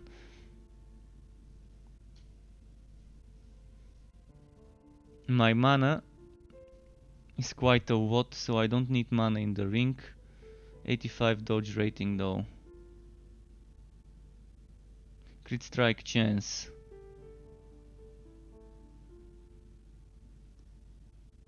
Alright, I'm gonna test. I'm gonna test without that elemental protection how things are with some more dodge rating and maxed out glancing bows. Which reminds me, I can get more glancing bows here. But I'm gonna lose protection if I do.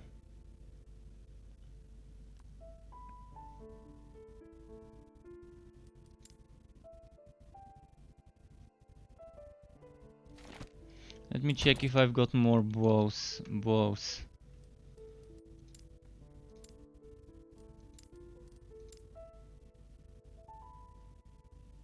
Glancing bow, poison protection, dodge rating, percent.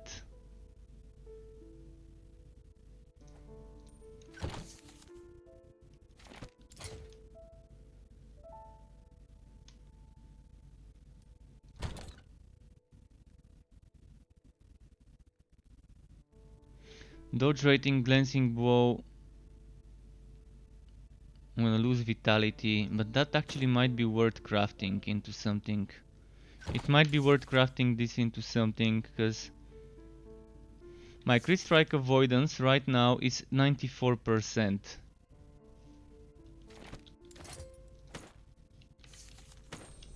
So let's get a tier 5 if we can.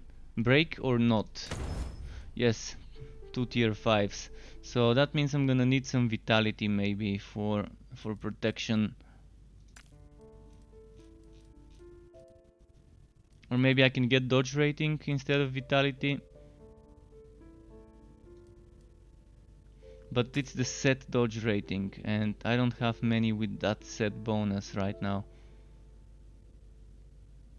This is also not fractured yet, so maybe upgrade this one first.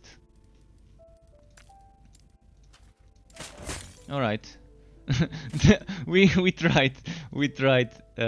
Set glancing bow. Maybe I can upgrade that one.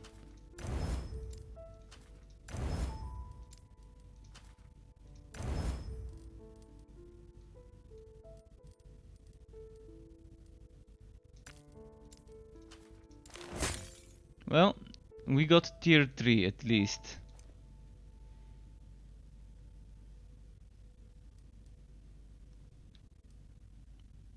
What's not fractured yet? This one is not fractured, and this is what I'm gonna craft next.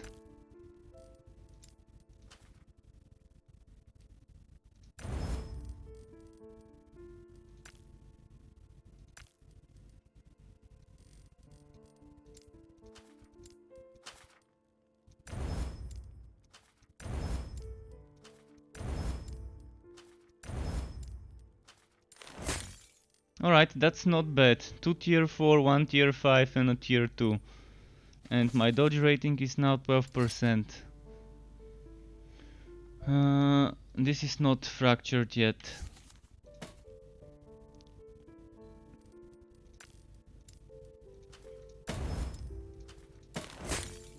Alright.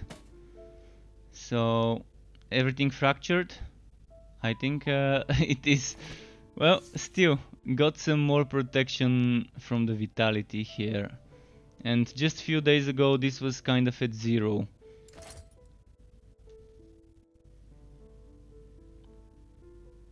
So if I remove this protection, I'm getting 2 more percent glancing bows.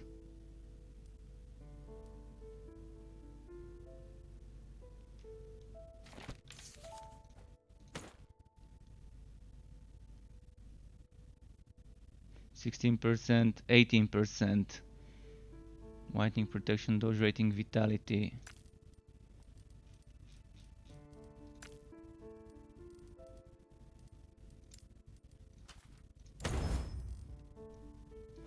So I wanna see something with this. Look at that now. Dodge rating goes to 25%. The armor goes from 43 to 31. Lightning protection goes down. Avoid necrotic poison go down. But the dodge rating, I think it's gonna be worth it.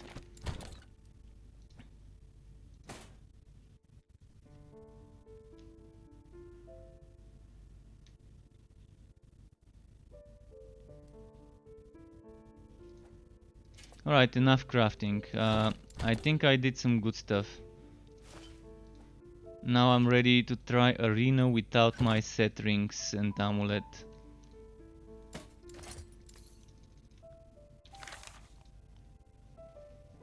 Cause yeah, I tested playing without dodge rating and maxing out the glancing blows and the crit strike avoidance, but I'd still rather avoid blows instead of just take regular instead of crits. So let's go. Spellblade being Holy Coffee's new favorite. I really wanna do a Spellblade build eventually, cause there seems to be a lot of great stuff that can be done with a Spellblade. It seems like a super fun class to figure out a way to play it.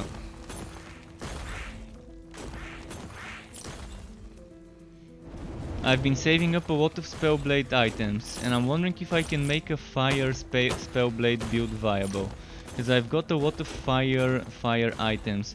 Maybe fire retaliation Spellblade build with flame ward and fire shield would be an interesting combo. Maybe using the same shield I'm using right now, but on a Spellblade.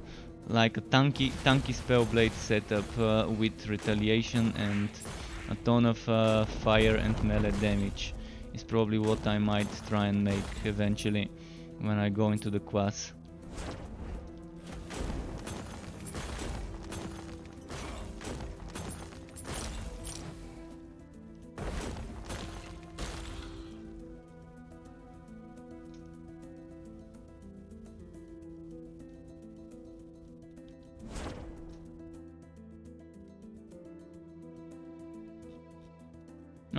Oh, it's over. Okay, I was wondering why the enemies are not coming.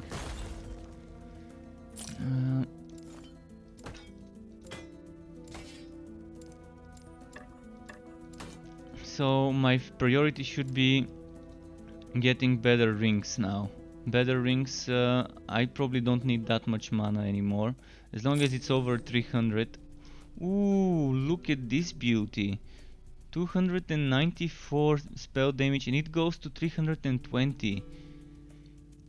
But it doesn't give me mana cost reduction, so is it worth getting that extra spell damage knowing that I'm not gonna have that 3 mana cost reduction?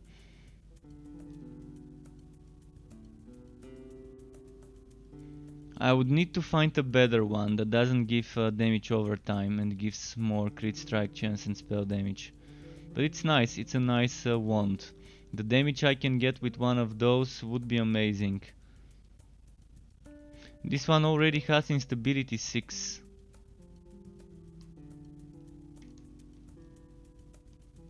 So it's already at instability 6. I guess the more mods you have on an item, the more the instability, regardless whether you just found it or not.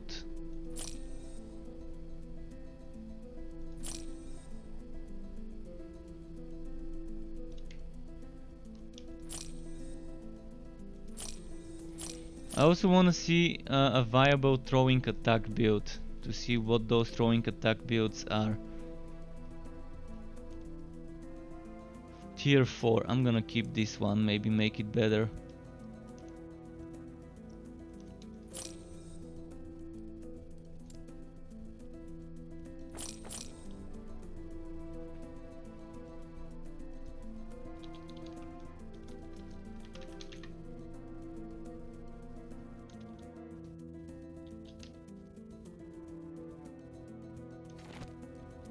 Let's continue.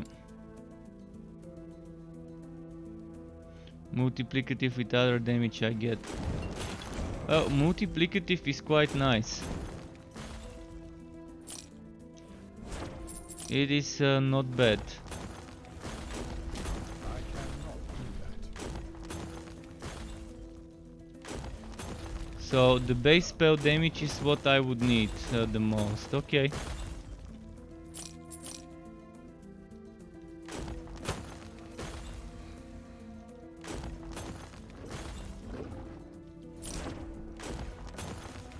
I did assume that's how it works. The base gets all the other bonuses applied to it. So the other bonuses are additive, but the base gets the other bonuses to multiply its damage. Something like that, I guess. So is the one that has base.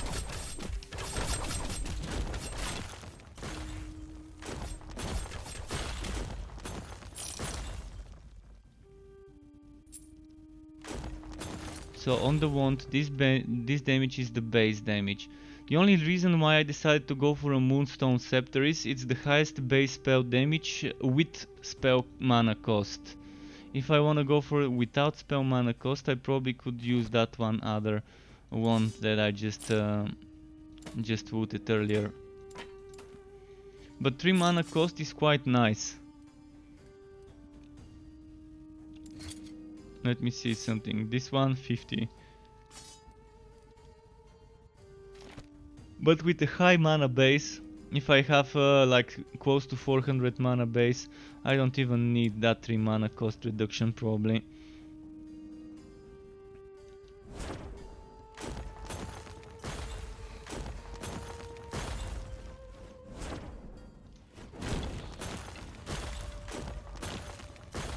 Okay. I cannot do that.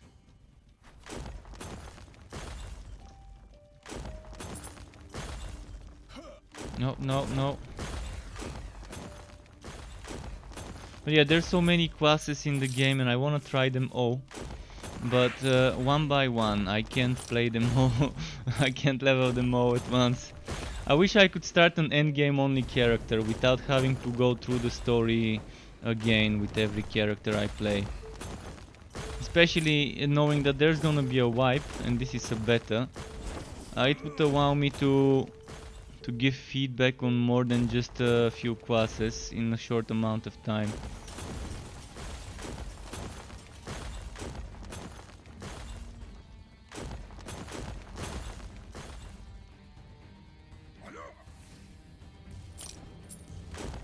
What's this thing there?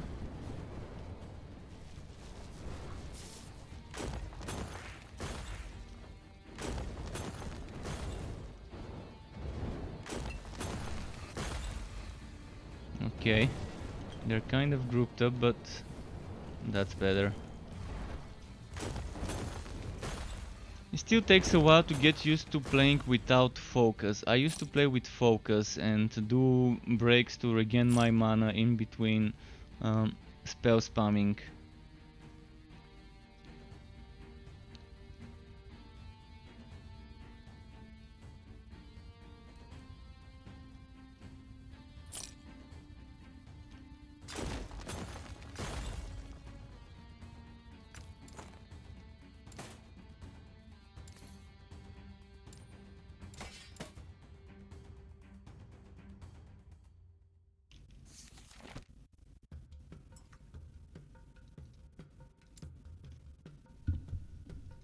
So this was the wand.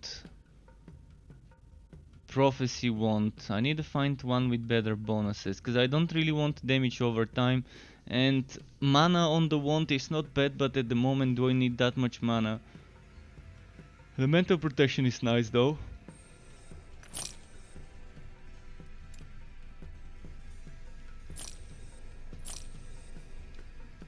So I'm gonna try and find one of the same base and test it. Same base but with better stats. If I can get.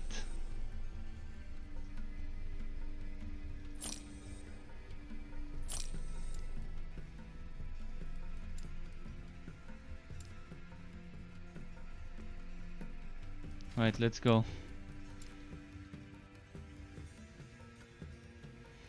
Need that XP. Need that XP. Wonder if I can get 75 today. I should be able to get 75 in the next few hours. If I keep doing monoliths and arena. Oh shit, I should not have picked up that potion. Sometimes I try to leave some potions on the ground if my potions are full, so I can take them later if needed.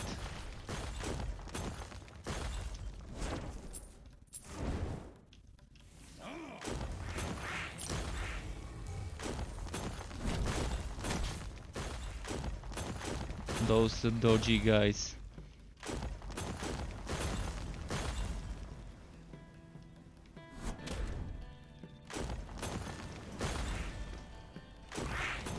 Okay. Let's group them up here, like this.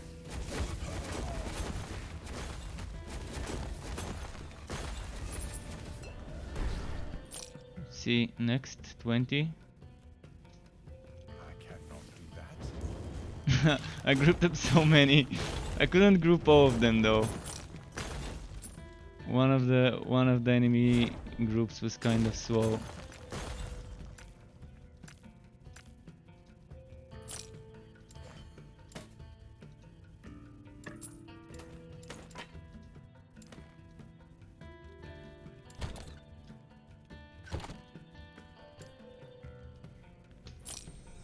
Okay, let's see if anything worth keeping dropped. So far, cooldown recovery. Should I get cooldown? Oh, that's not bad as well. Casting speed. Okay, spell damage, casting speed, and it's giving me mana cost in the mod. So it's better than what I'm wearing right now. Definitely better than what I'm wearing. I'm gonna lose crit strike chance, but I can add crit strike chance from crafting.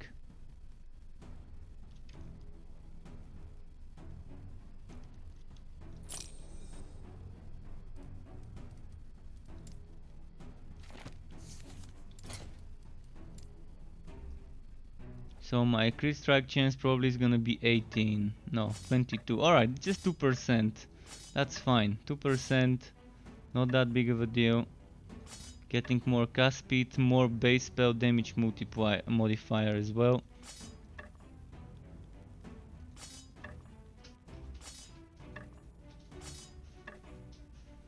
And more increased spell damage, and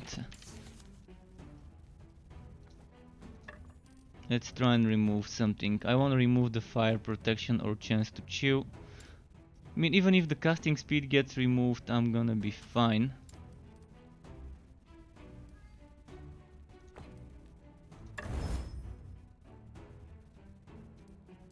Let's try again. Nice. Alright, I'm gonna have to keep it like that. And then try and add... do I want to add elemental damage or spell damage?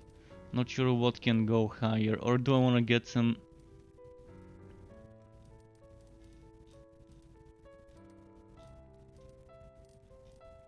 crit strike. Crit chance. Let's get crit chance.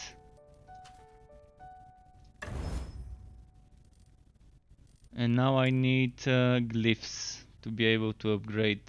78%.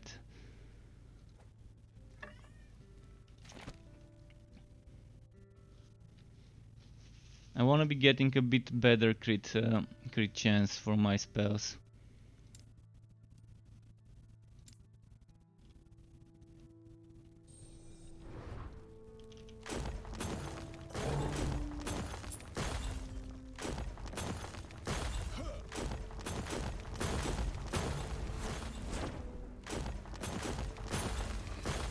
Okay.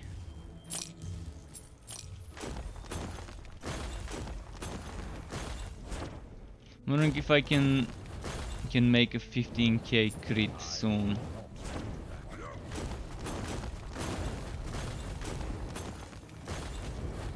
Getting those 12 point something crits.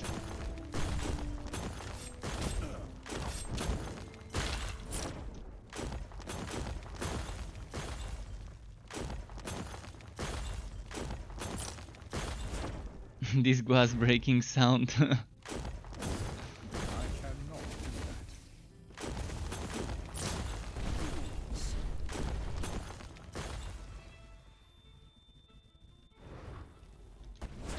Who's left? Just those?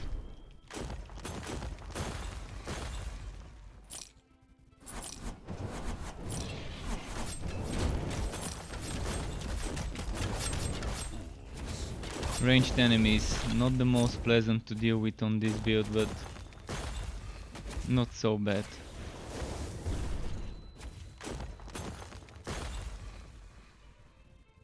Still wondering if I'm liking playing like this without my focus to regenerate mana.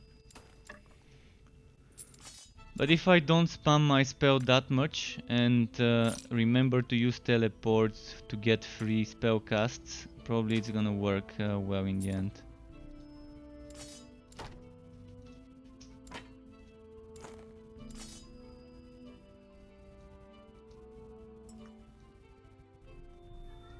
Okay.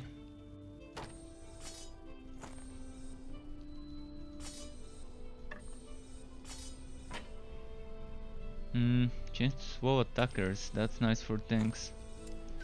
Let's keep going though.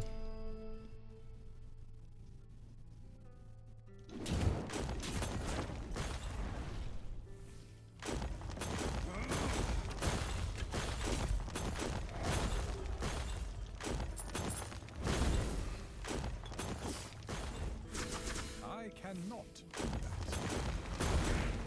Come on, champ. Did he die? I think he died.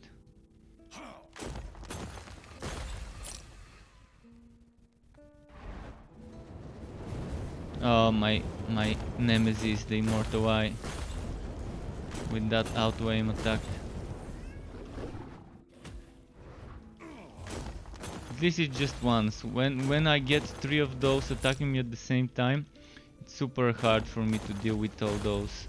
Because one of them you can avoid the pattern and the attack pattern, but when it's 3, they kind of overlap.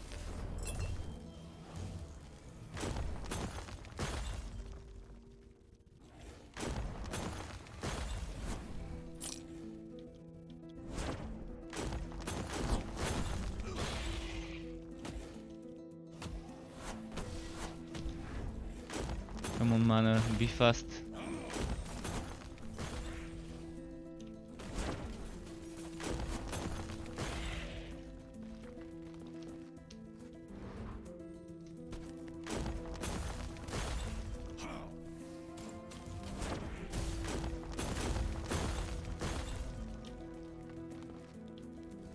Should probably avoid getting my mana reach minus state, negative state.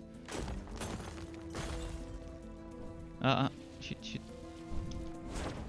I'm not sure what was happening, but it wasn't allowing me to go there. It still isn't. Why can't I? That's weird. I can't go through this place. Did the enemies do something to me?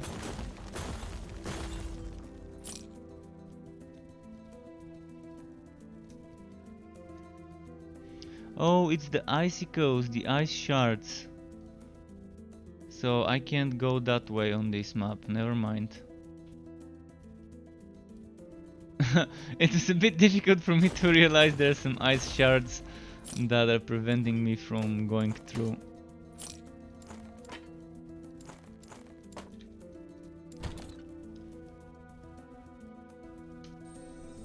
Oh, minion dodge rating.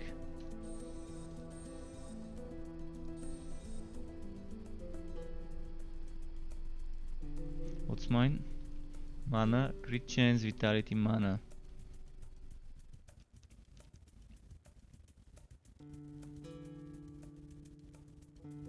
That one I've looted is not bad as well.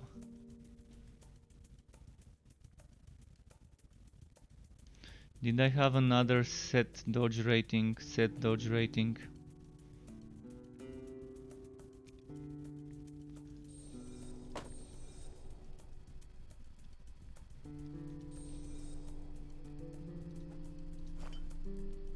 Oh shit, I was putting those in the wrong place.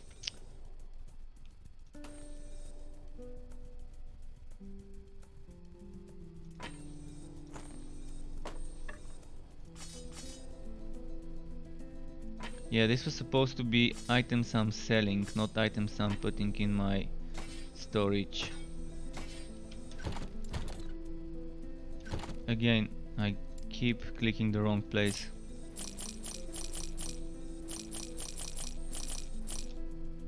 Oh, I've never gotten this one. Irun's Wisdom. Health melee code damage when above 65%. Melee damage leech as health when below 65% HP. Oh, and I can even buy it. Okay. Got myself a new toy. I wish the NPC would sell glyphs. Would be amazing if I can buy some glyphs from the NPCs.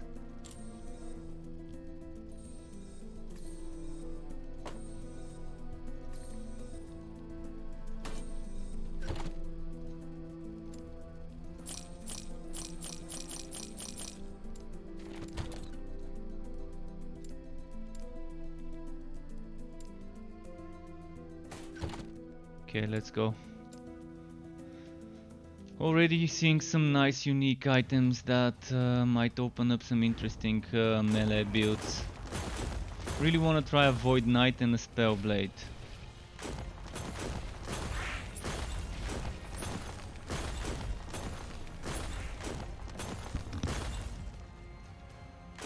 But I'm probably gonna try Blade Dancer first. When the Blade Dancer gets released, it would be nice to try it and see how the rogue is.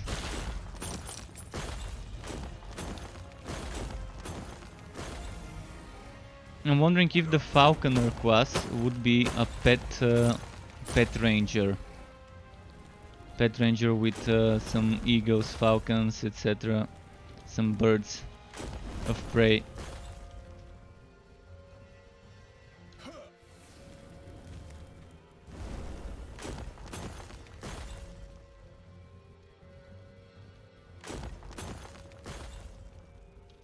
Also, is there a mana regeneration crafting material? So I can add mana regeneration to my items.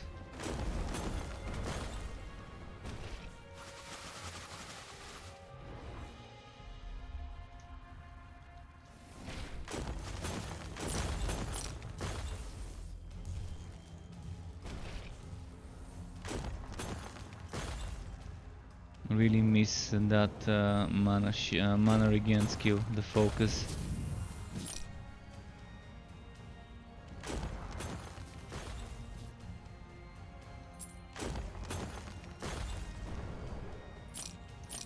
Let me check. Mana regeneration, it's a suffix. And only on two-handed staffs and wands.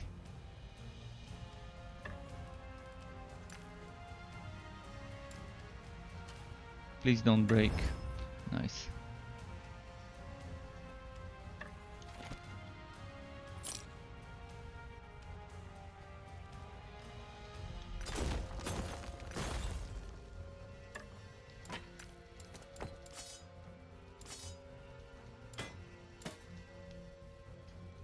Yeah, mana regen, I think it's a good decision to get some. But the thing is, my mana regen is 11. So that barely does anything. It gives me 1 point. But this is just tier 1. And if tier 1 can go to 14, can only imagine how good tier 5 would be.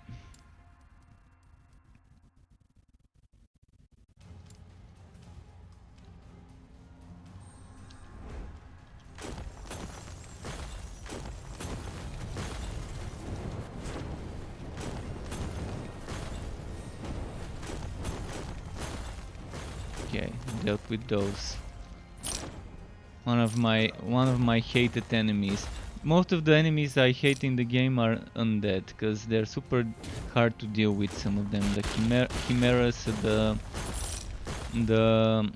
spewing outweighing eyes, necrotic eyes.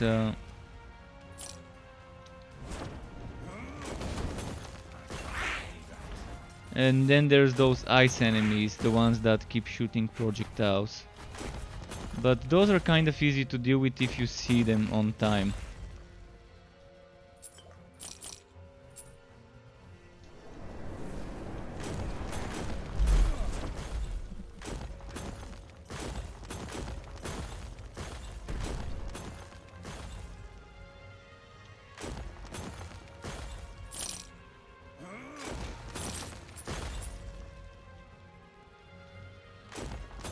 Okay, let's do the next one.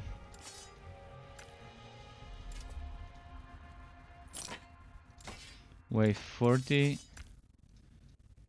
And already getting good XP. Already close to the next level. Reaching all the way to 50 is good XP for sure.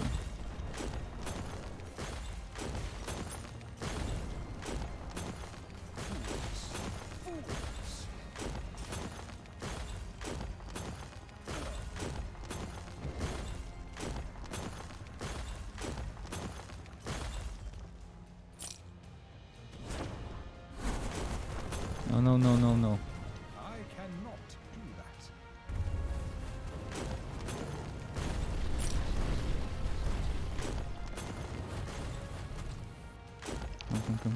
Come closer.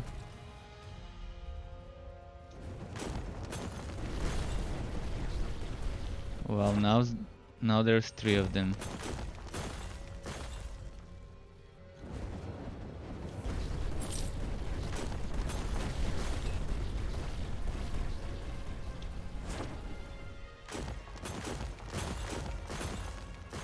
Those seem quite resistant to my damage. I mean, I'm fine with the Rime Giants having that much ice resistance. Makes sense. But look at this guy.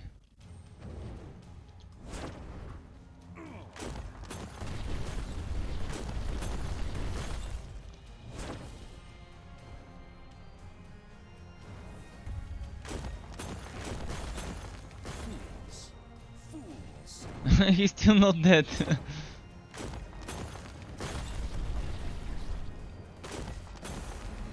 I think he was regenerating, maybe.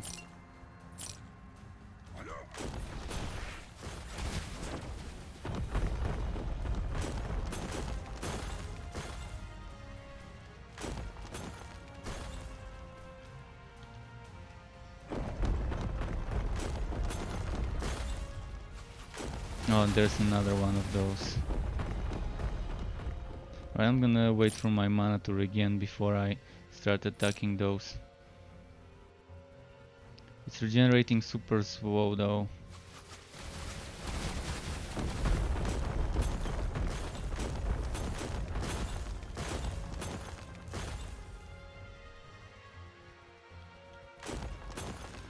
Okay. I am not a man of many pockets.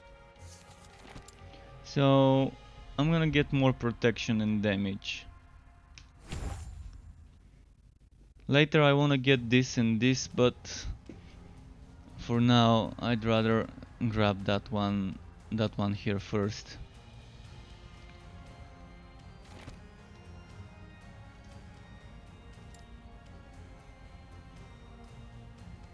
Word granted when casting Flame Ward. Another nice Spellblade item.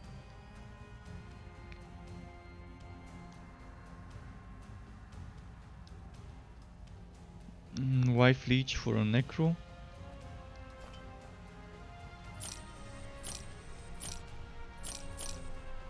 Oh, one of those ones.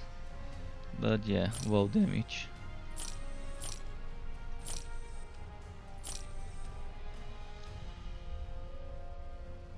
Fire damage. Wasted.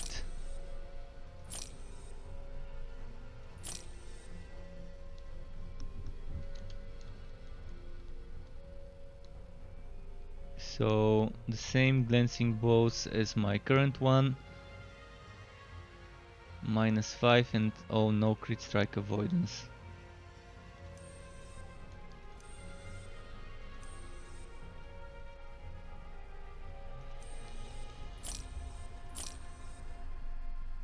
Ooh, crit strike multiplier 21.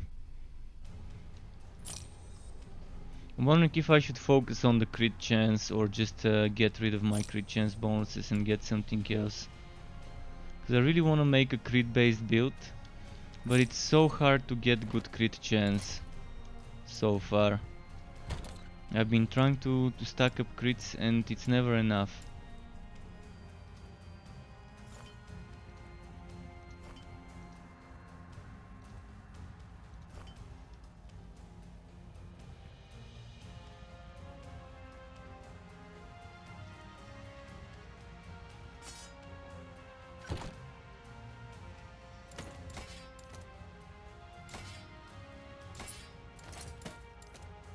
Okay, next.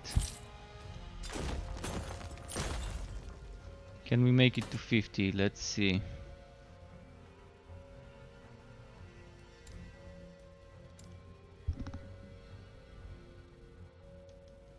Come on.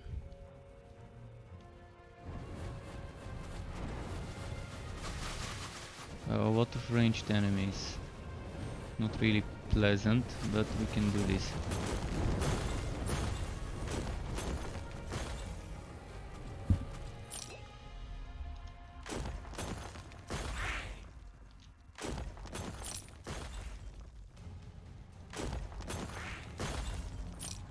Next.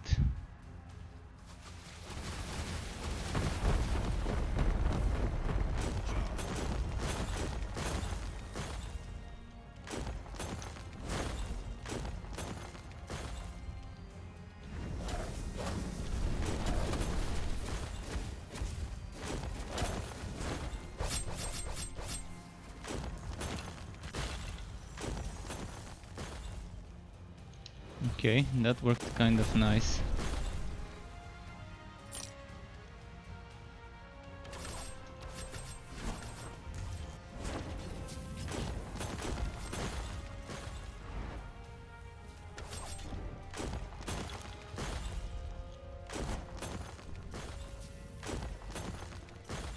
There we go. No, no, no, no, no, not the big guy.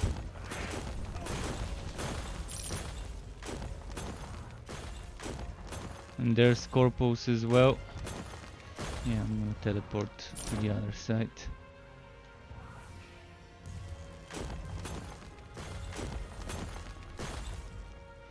This was a faster 5 rounds than the other one. Probably less annoying enemies.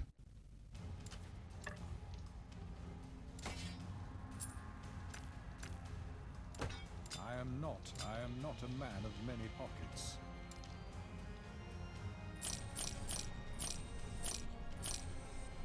So, anything fun to salvage so far? I've not been getting the stats I want. Evasion, deflection and sanctuary.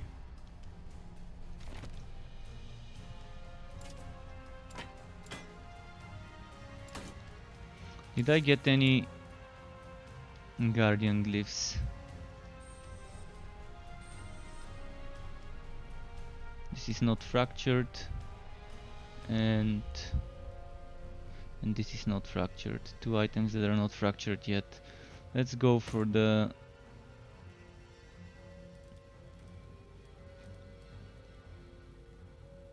maybe for the dodge rating.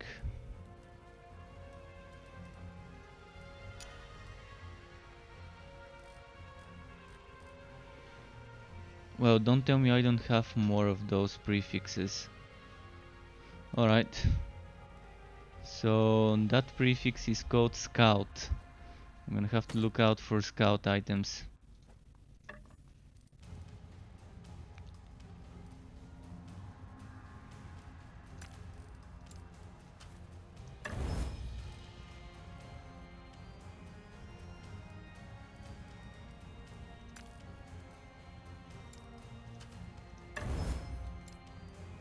Okay.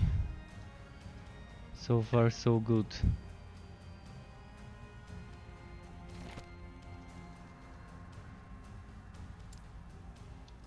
So Yeah, new thing I need to be looking out for, scout.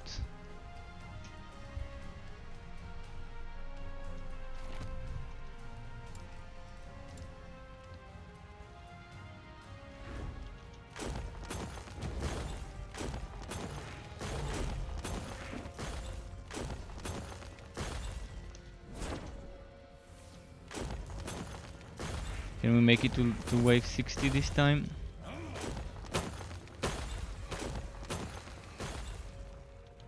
No, no.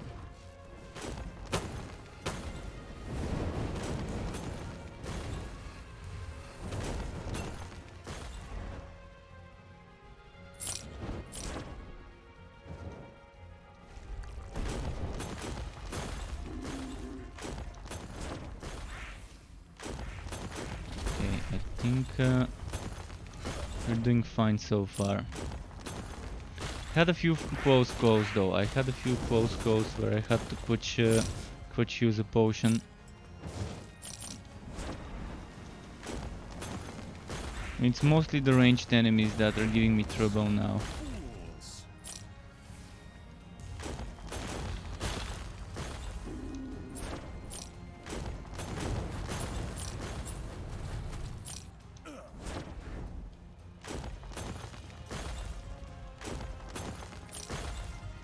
Alright, this one is quite beefy. I'm gonna wait for more mana before I burst it.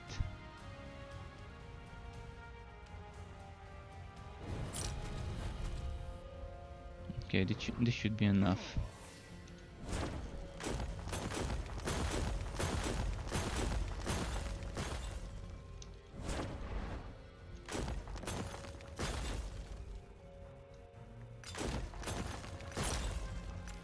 Getting close to 60.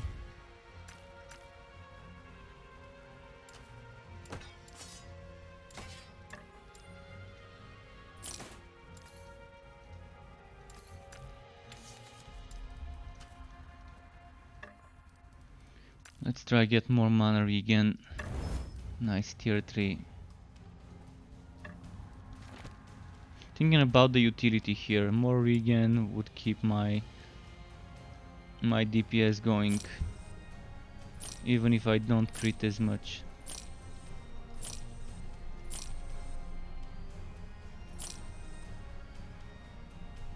Look at the protections on this thing, poison, elemental and void, but I would need the base void to make this give me good bonuses.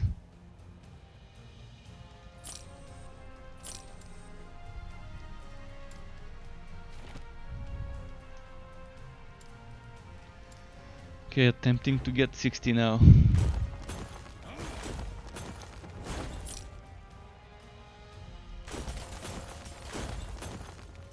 I think the highest I've reached was 70 something, 72, 3, 4.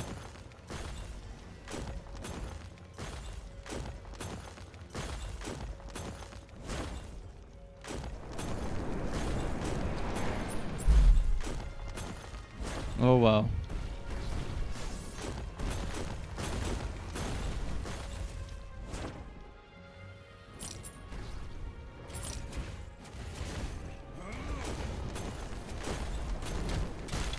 Ah, shit, got stuck.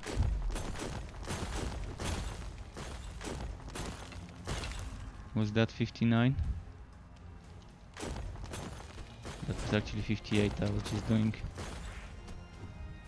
I cannot. Oh, the one-shotty guys. No, not the one-shotty, I mean the outwame guys. Thankfully it's just one. I'm gonna try and burst it quickly. Last time I got 3 of those in the same map around level, I don't know, even remember what level, but it was 3 of those that killed me last time. And outwame enemies.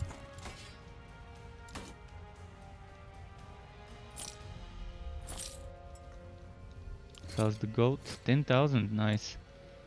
Any runes to buy? See, it would be nice to get glyphs in the shop. Definitely would be amazing to see glyphs in the shop.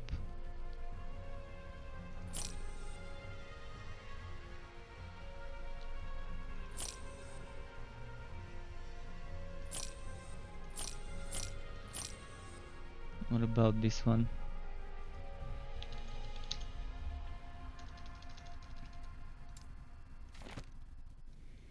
Okay, 65. Can we get it? Oh, new map. And Ritki2, welcome. Sorry for the late reply. I'm trying to kind of focus when I'm doing the waves and just reply in between the rounds. How have you been, Ritki2?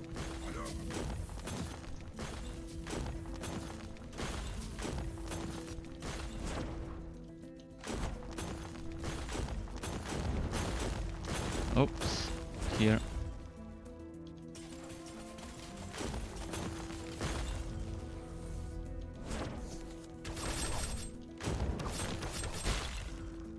Okay.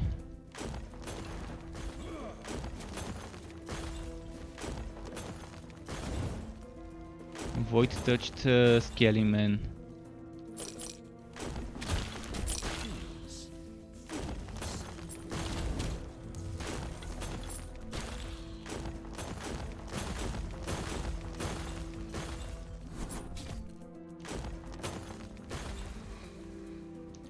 Right, what comes next? Maybe a champion?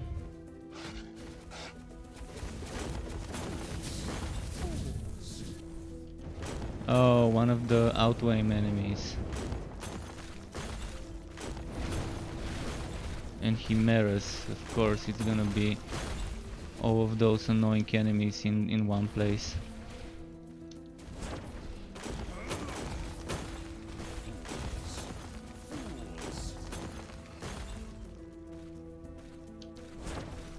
and the icicle guys too. They kind of combined the three most hated enemies for me in one map, in one round.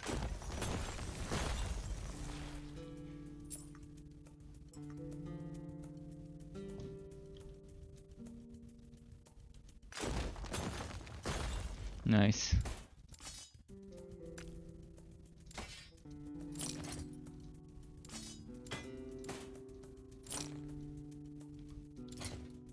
And go for the next one. Sell later. Do you have woes and trial belt for sale? No, I don't have a trial belt for sale. You could try the forums and the Discord, but most people they're trying to sell for real money. Because they're greedy bastards.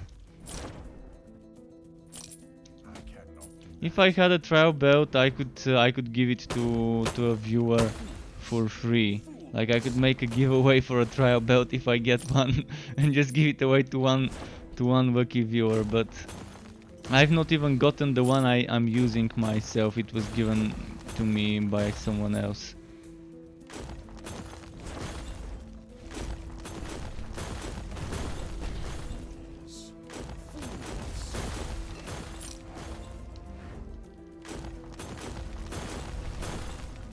In the end, making a min-maxed legendary belt would be better than a trial.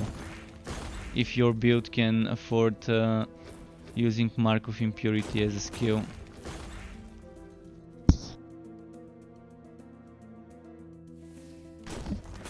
Sorry, I had to mute my mic to sneeze, if you're wondering what this pew pew pew sound was. I'm not even sure you're hearing the sound, but you probably are.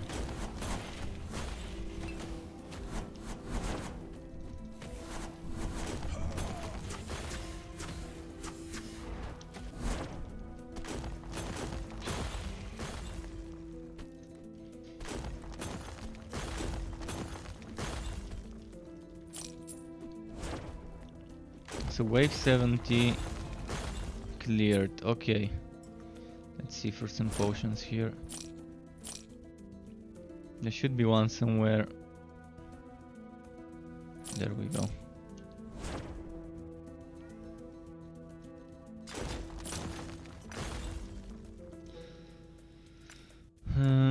Shattering, nice. Always happy to see those. Glyph of the Guardian. We can upgrade the wand again. For more mana again. 75% chance, so yeah, super high chance to fail now.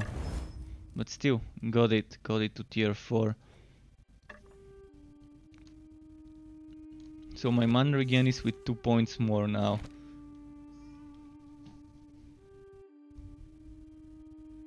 My pet is also asking for food. I'm gonna wood all that wood and give him something to eat.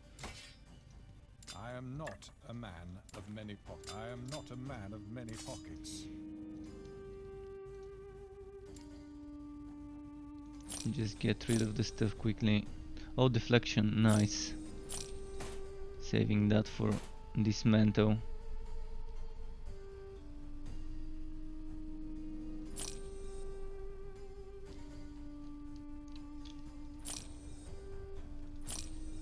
Anything that's scouts item.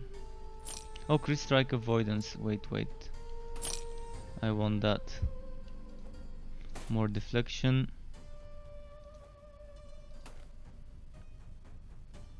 Wait, why is it with crit strike avoidance but it doesn't say sanctuary? That's super weird.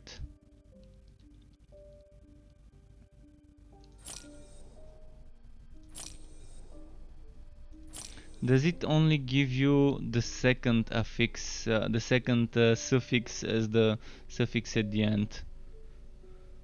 In this case, the movement speed. Because I might have missed a lot of items with good bonuses on them that way.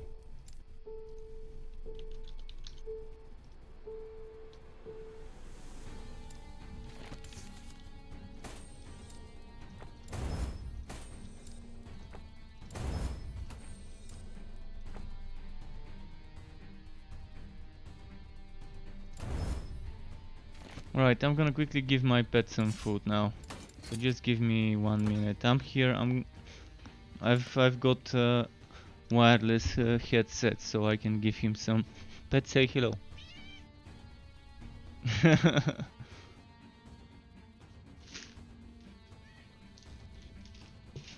There we go.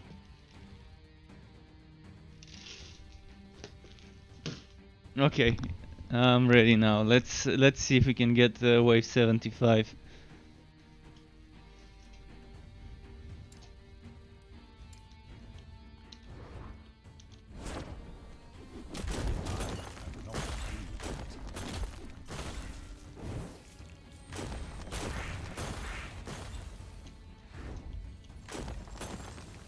Icicle guys, okay.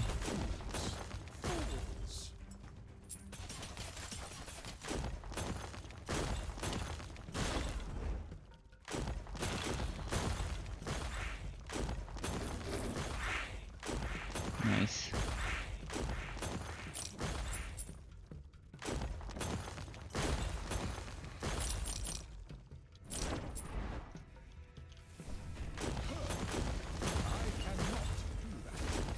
No.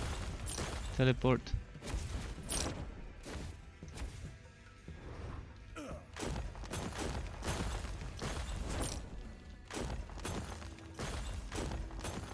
I'm loving this free extra spell on teleport. Super fun to try. Oh no! Didn't see those coming out of nowhere. Quatch heal.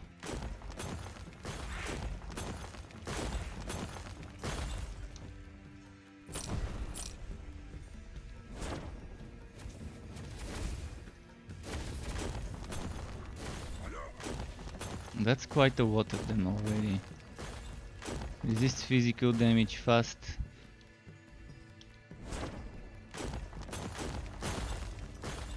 Oh, and the Rhyme Giant is still not killed as well.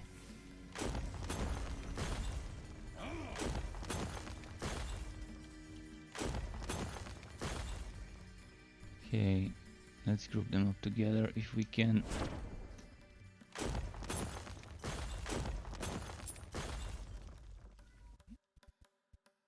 Nice. 75 cleared. Well, we're gonna keep pushing until I die. Until I die. I wanna get the goat without getting the potion. Ah, nope. Alright, I got greedy for that extra goat.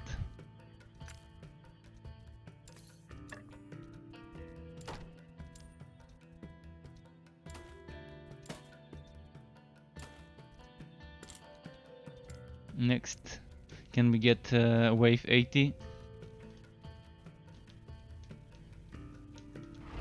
And already close to the next level.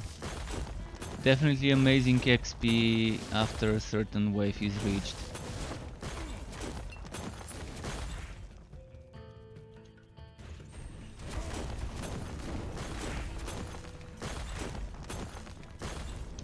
Oh, outwame guy, and the fast berserkers.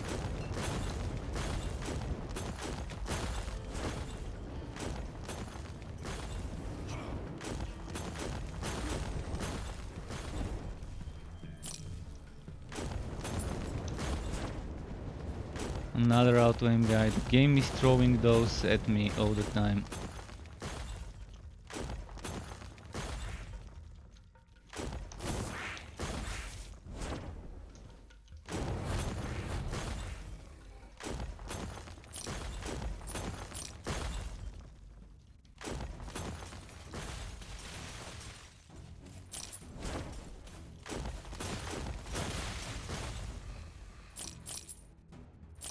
Was that wave 80? Oh, some chimeras are left.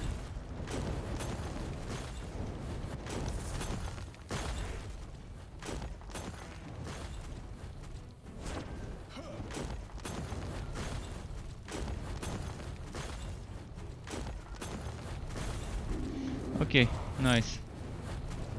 Level up.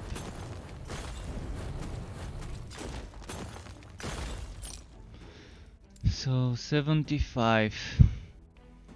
More protection, more damage, I guess.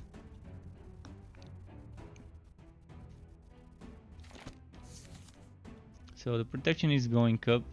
Not great, but at least I've got... oh, wait, what happened? I had 94... What did I change? I changed something. This was 94%. So I must have changed an item without realizing. Something with crit strike avoidance must have been removed. Because this was 90 something percent earlier. I don't realize what I removed. Might have been my belt.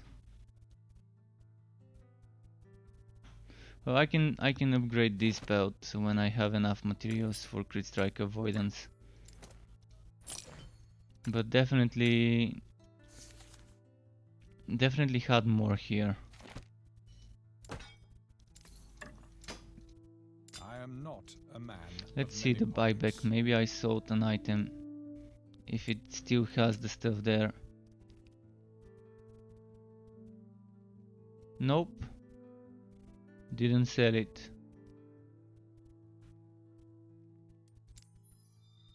If I sold it, must have been long ago, cause it's not there.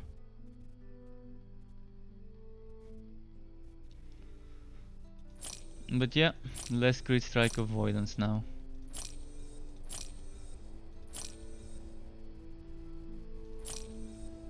In theory, I should be able to get it to 100 with just a belt upgraded to 30 something. Maybe one more item upgraded. We'll see.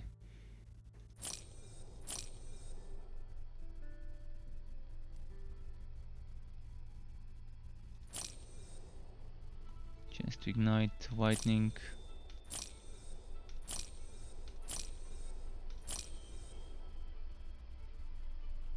Out of dodge rating. Built-in 15 and then...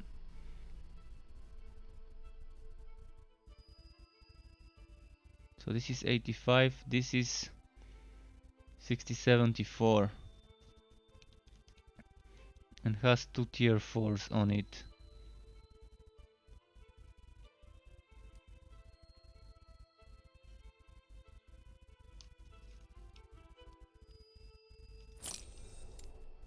gonna keep this just in case.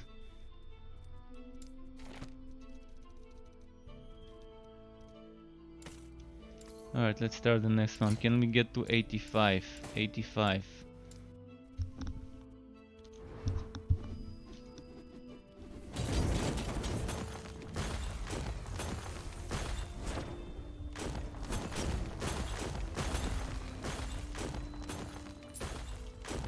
Come on, die.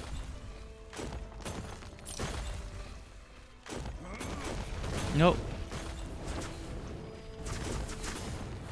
Those ranged attacks. Sometimes I really don't see the range. Oh, there's chimeras there. See? Those are sneaky. I saw the ones at the top, did not see the ones at the bottom.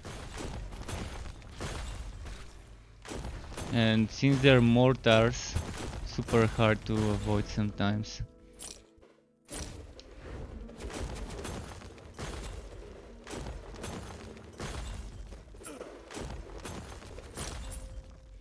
Okay, that went well so far.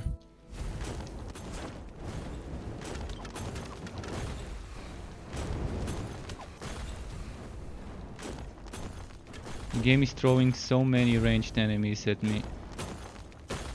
Can't kite those.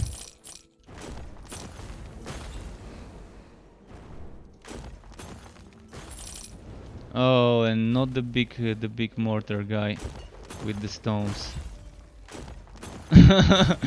It's trying to make it so difficult to complete this round.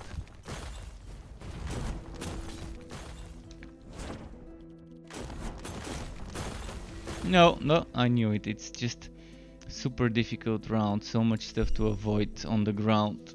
Especially this big AoE. At least we reached higher than I've reached so far. Much higher than I've reached. Few rounds better than my previous record. And got a lot of XP. 2 levels worth during that arena round.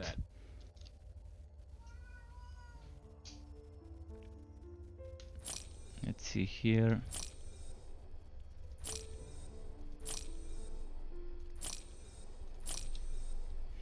Do I want to do some gambling?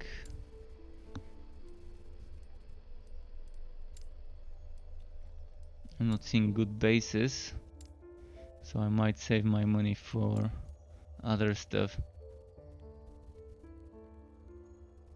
I really want a good source of what's its name? I can't see it. Rune of Stability? No, Rune of Guardian. Glyph of the Guardian. This is what I need the most in this game. Okay, timelines conquered 12. How many do we want to get here? Damage or chance to shred armor? I'm gonna do chance to shred armor. Let's get some tea.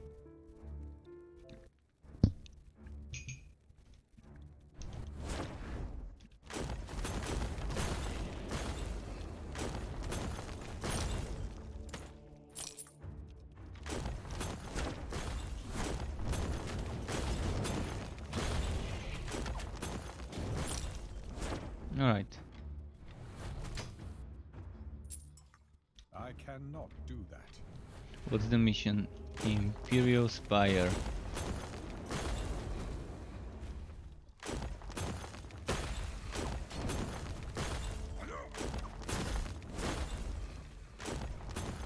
Come on.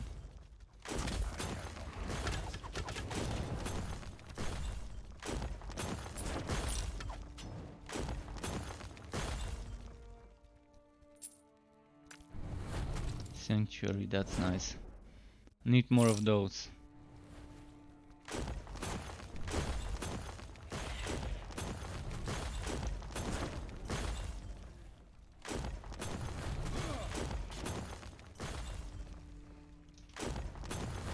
Come on. Get into the choke point, get into the choke point. Although I really don't need choke points with this build, because you've got this thing. There you go, a choke point. No need to use choke points, you can group them up together. by using black hole.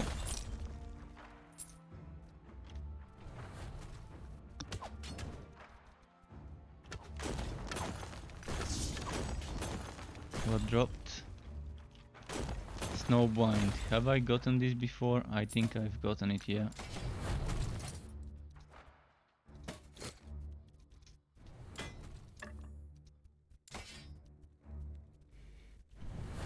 Uh, how to... what? What did you what did you write? How to work duplications in Wosen? Can you help, please? Do you mean how to do duplications of the skill? Basically, you select the skill and you duplicate it, but it needs to be leveled up to like 40 or 50. And then you need to level up the duplicated skill, select it, and then duplicate the duplicated skill to get the second duplicate of the same skill. If you want two copies of the same skill.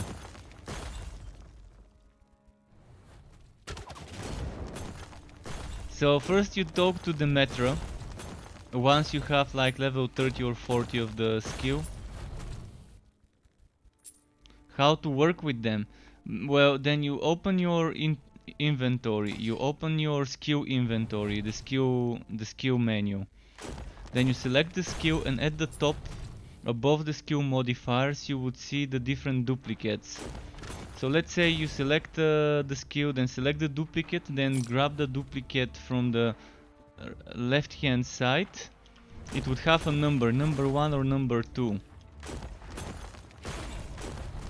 And then you just drag that one. You're dragging that one to the skill bar. That's kind of how it works. I hope you understood it. If you didn't, I'm gonna try and explain it better. And what do you mean by 3 times damage? Duplicated skills share cooldown, so if the skill doesn't have cooldown, you can just use it one after the other. It's not like using 3 times the skill at once. You're gonna be using one skill, then the next one, and then the other if you want to be using code 3. I am not a man of many pockets. I am not a man of many pockets. If you're talking about things like what's its name? Like Winter's Grasp or Consuming Embers or Thunder Strike, those can give you a buff, and each duplicated skill should give you a separate instance of the buff. I have not tested it with those skills, but in theory it would work. If it doesn't work, you can at least get 2 by making a Shadow Winter's Grasp and Ice Winter's Grasp. Shadow Thunder Strike and Whitening Thunder Strike. Whitening consuming embers and fire consuming embers, and those buffs are super nice, and they can give you super good damage if you stack those from 2 of the same skill, if that's what you were talking about.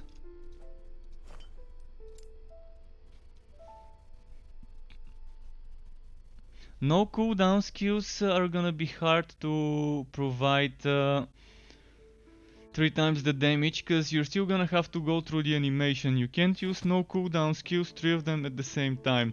And Wazaru Kangusu, the FPS in the game currently is bad for me because the game is not well optimized. So you can see my FPS is probably around 30-40 in this town. Alright, 40-50.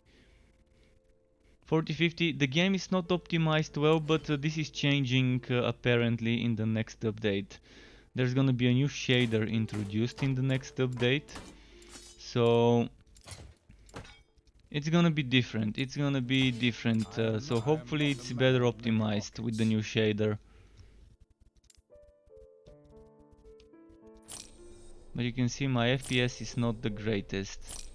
But even people with 1080 titaniums have been experiencing issues with the FPS in this game, even on low settings.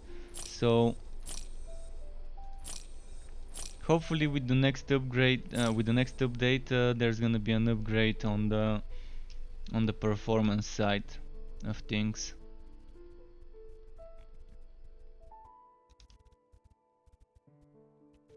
Hmm, that's interesting. I might keep it for a fire spellblade setup. 52 increased spell critical strike chance. Oh, I want this. I really want this.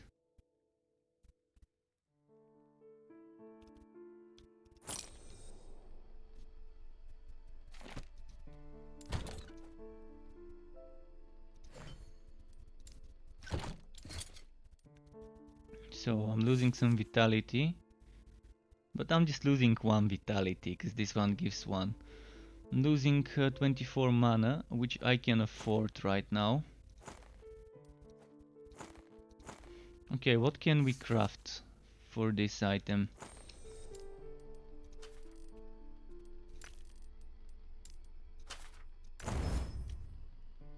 $72. Nice.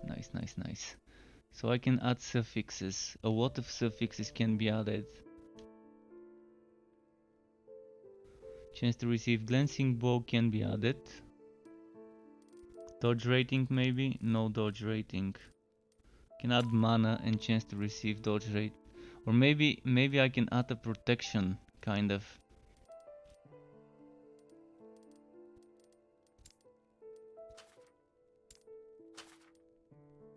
Don't break at 91%, please.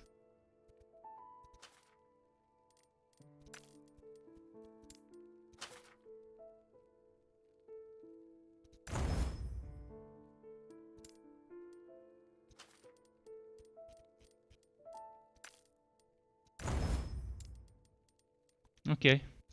So far so good with this one. Glancing bows maxed out, I think, with this. Yes, maxed out glancing bows.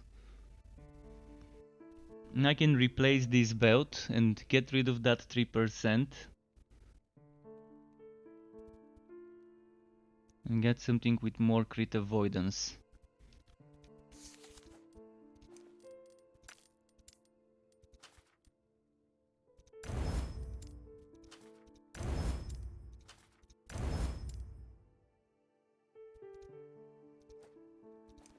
This is 24 crit avoidance. This belt gives me 96 without it. And these glancing bows can be upgraded. 82 crit avoidance.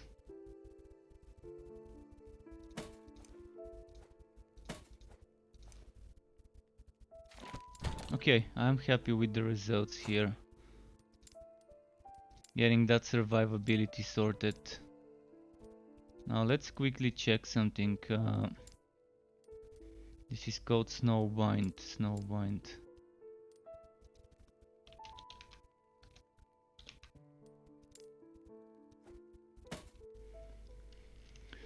What can be different? The code protection. I've got more here. Then freeze rate multiplier is more on the other one. I think the code protection might be more important. So I'm gonna save this one and sell the other one.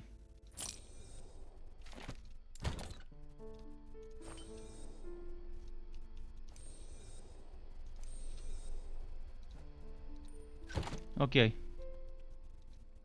And yeah, you have to use them in the skill bar. If you're duplicating skills, you have to use them in the skill bar.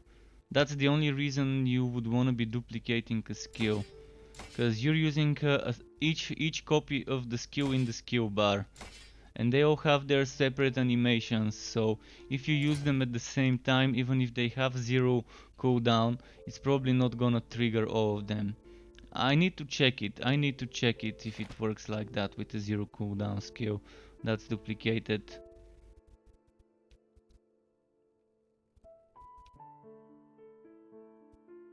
Hopefully that answers your questions, Read Kitu, about duplicated skills in Wosen. 140% shock chance. Well, alright. I'm gonna be getting shocked all the time. A shocking timeline.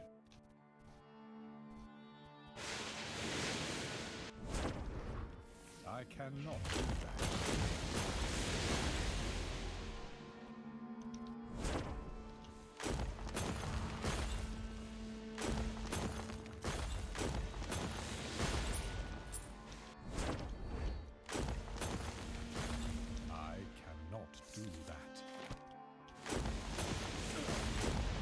Okay.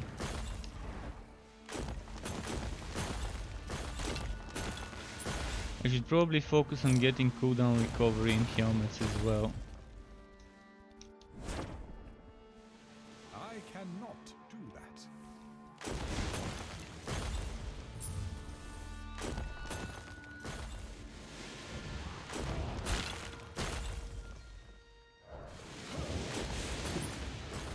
Are those lightings from the map itself? I'm assuming it's from the map itself.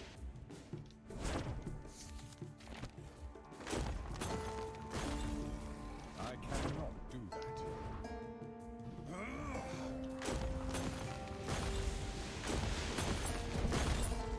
I love this black hole.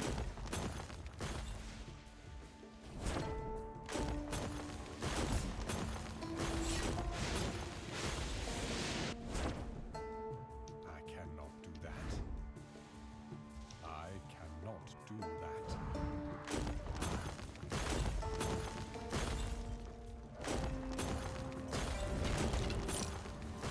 Come on, teleport.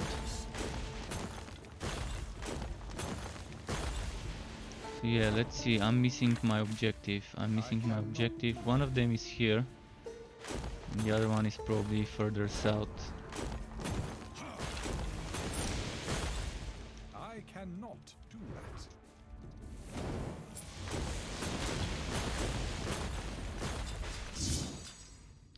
Cinder Song. Alright, another unique I've never looted.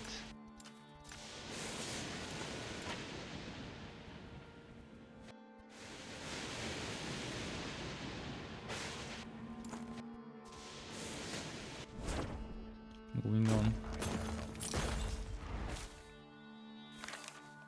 Oh, chest. By the way, what does this do? Is it a wand? Fire built wand.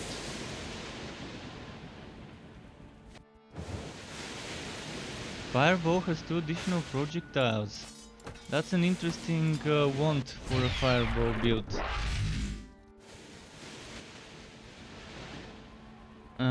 What just happened? Was that a sub on YouTube or a follow on Mixer? In any case, if you're watching, thank you for that very much. Really appreciate it, and welcome to the Struck Club. If you're watching, of course. I think it might have been a YouTube sub, and my browser is just slow with the notification. I am not a man of many pockets. Evasion shield. Well, I'm gonna have to drop some stuff.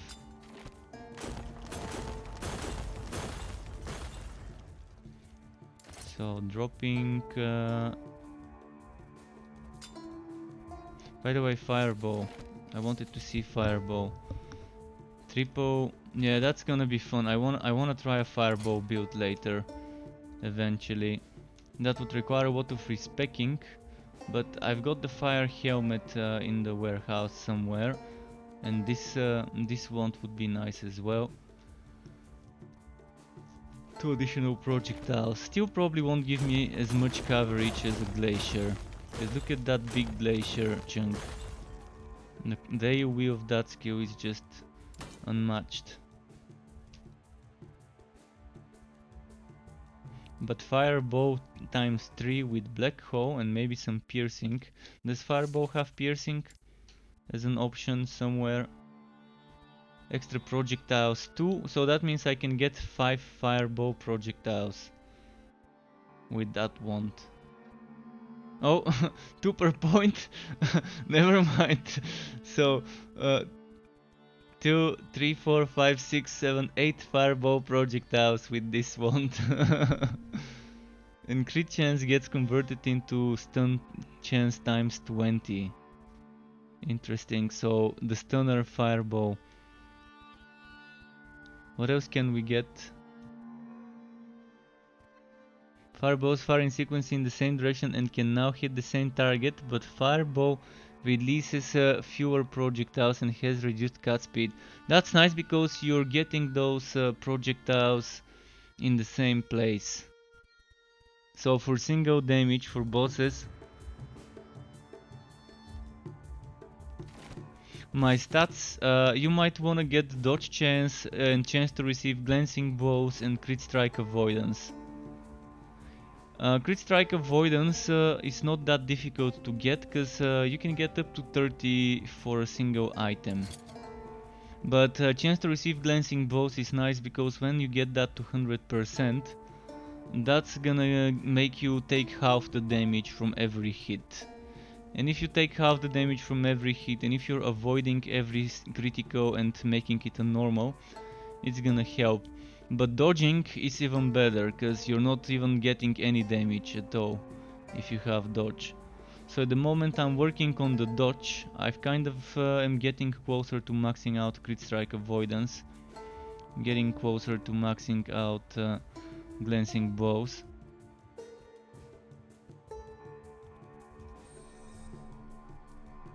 So you might want to get some dodges and glancing blows. You can get resist from fire shield, and if you're using this shield, it keeps recasting the shield for you. Okay, let's see if there's anything else worth picking up.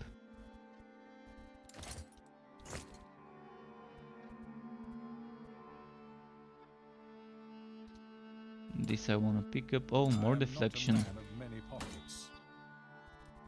So you're looking for modifiers that say deflection, sanctuary, or what was the other one? Oh, evasion. Those you want to be dismantling and making into shards for crafting, or using the item if it's a good one. Like this one. This one is not bad. 16 chance for glancing blows, but I really don't need the minion stuff and the extra armor. So you can see on my armor I'm using dodge rating, chance to receive glancing blows, more dodge rating. So it's kind of a balance between those three stats for me.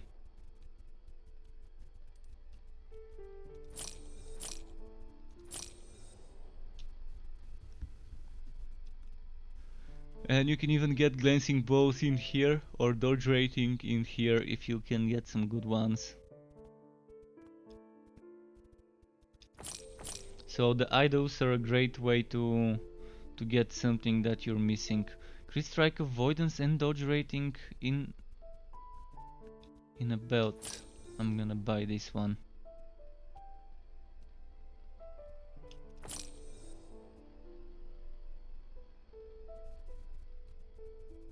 You have minus 3550 armor. How is that possible? Death penalty? I don't know. Are you getting cursed? Is there a cursed item? Are you using some unique items that might end up cursing you?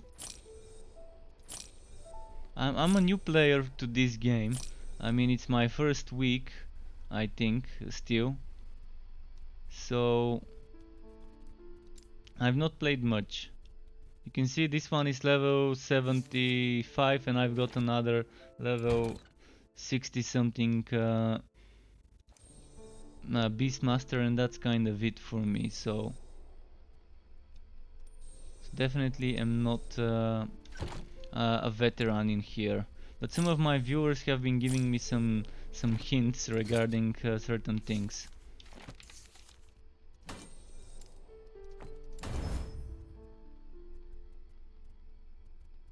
Strike multiplier, intelligence, mana. Alright, I'm just gonna shatter this. I'm gonna shatter this. I'm gonna shatter this maybe.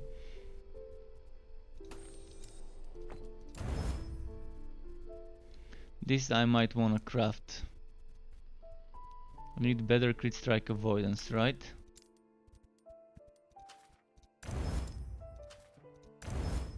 Tier 5, 36, nice. Nice, and I've got good dodge rating as well. Oh, this is amazing.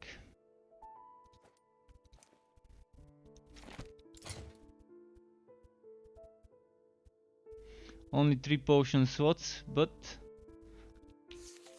better than what I've got right now. And now I think I'm getting super close to maxed out crit avoidance.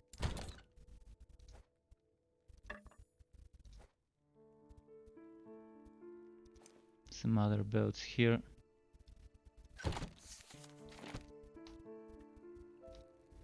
The whole crafting in this game is so fun to tinker with.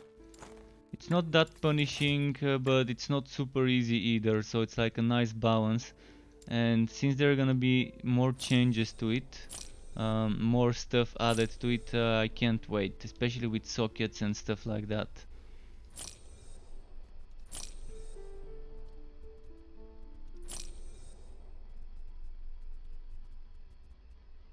Increased armor, increased mana, ward granted when casting flame ward. This is an interesting for a build like this. Actually, for a build like this with flame ward.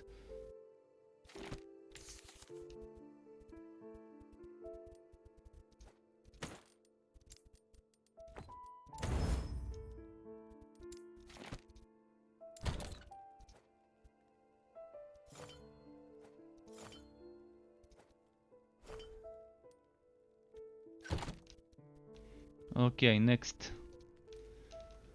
5 timelines of increased movement speed and damage or regenerating HP. Let's get them to regenerate. So did you try removing your unique items to see if your armor is kind of in the negative as a result of that?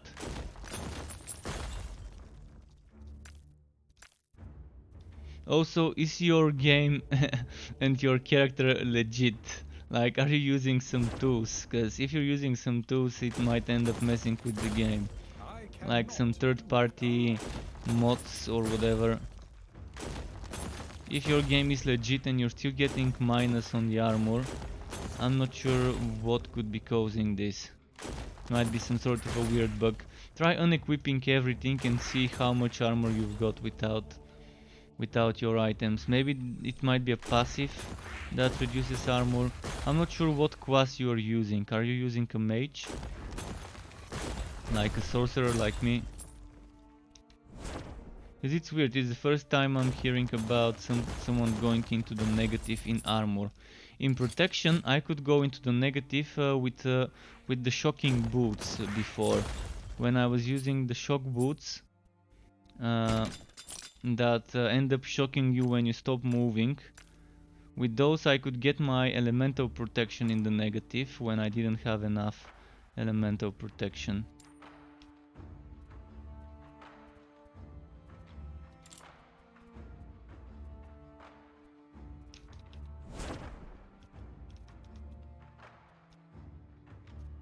I cannot do that. This way. I cannot do that.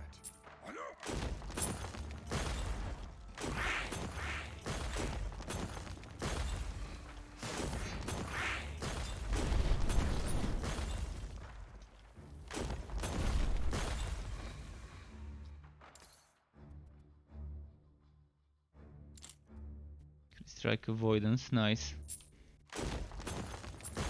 But minus 3550 armor, that's such a specific number.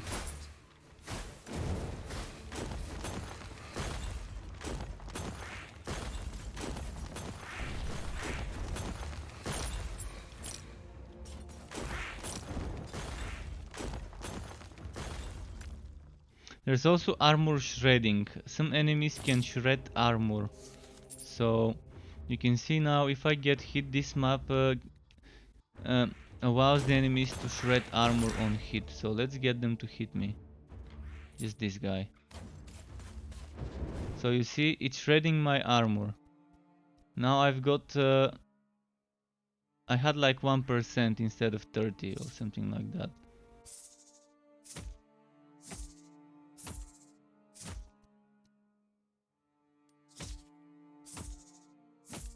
So this can get my armor in the minus. But getting that much armor shredded, that's gonna require a lot of armor shredding stacks. So make sure there is no modifier that allows the enemies to shred armor. If there is, then try and not get hit. Is my advice until until the monolith modifier is over.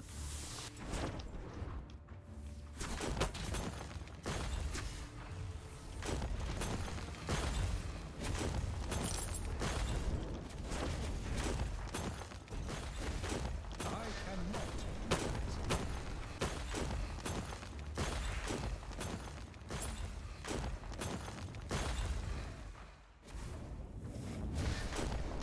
Okay.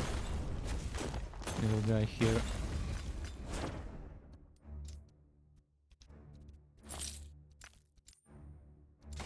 But yeah, the only explanation would be armor shredding.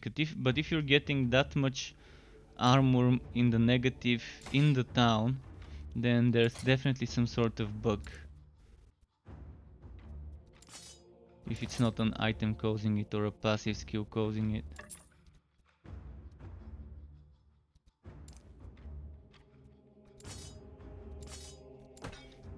And armor only is against physical damage, by the way.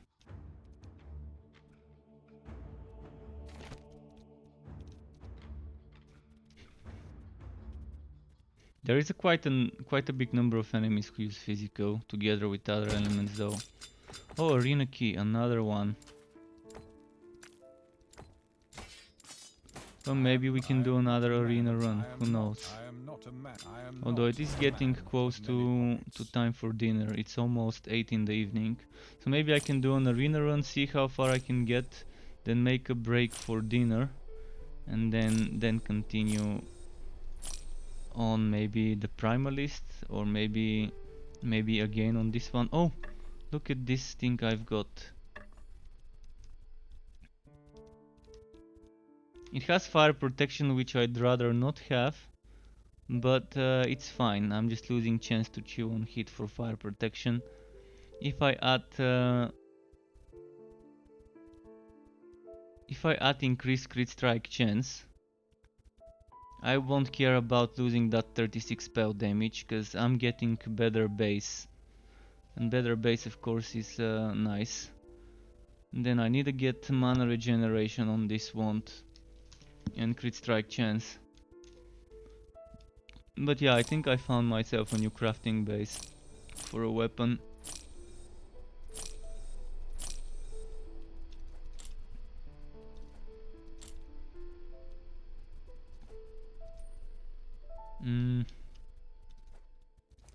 Okay, a lot of things to dismantle.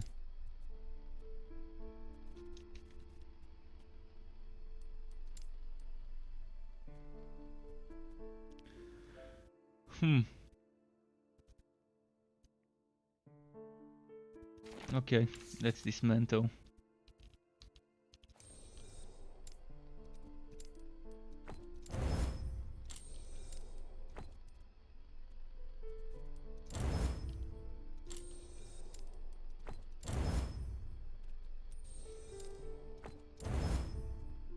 So, can I make something out of this?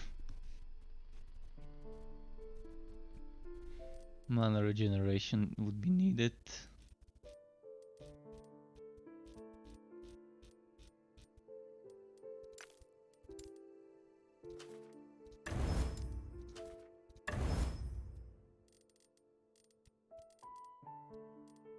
And now I don't have mana regeneration things to add.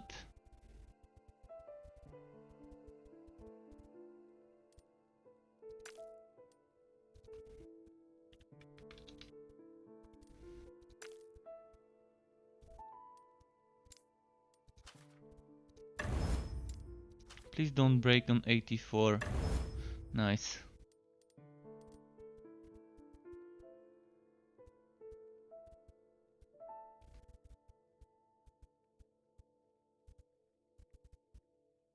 And since it's spell crit strike chance, it's much higher than that one. So already an upgrade. So my spell crit from 25 would probably go to like 28, 27. Look at my base spell, 395 base spell damage. Crit multiplier goes by 15. And the other increase goes down, but it's fine. totally an upgrade. So I can get this mana regeneration here and put it in the other one.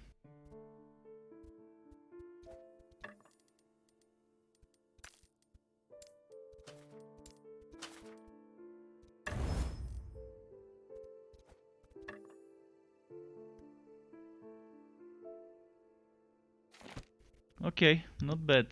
Not bad. I'm loving this upgrade.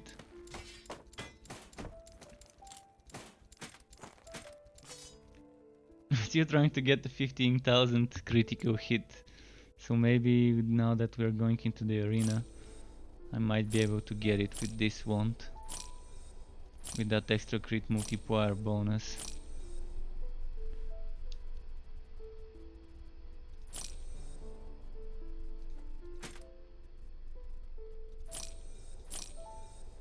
Okay, more stuff for salvaging.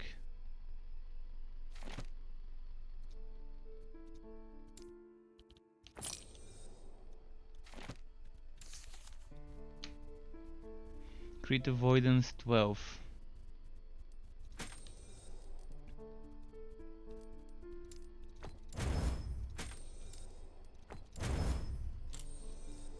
Glancing Balls 11. This one is Glancing Balls 13. But it has 34 mana.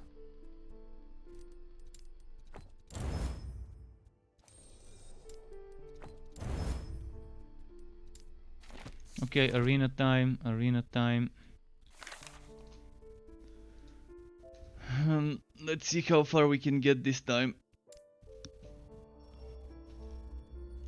My problem is not the damage so far, it's the dodging and the survivability. Some of the annoying enemy attacks and patterns. AoEs on the ground and other things.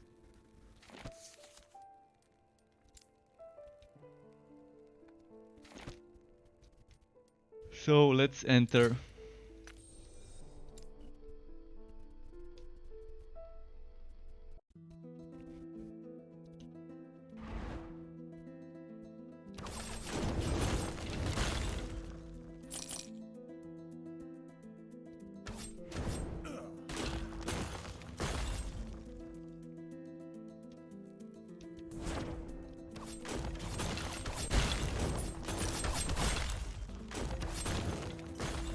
Nice.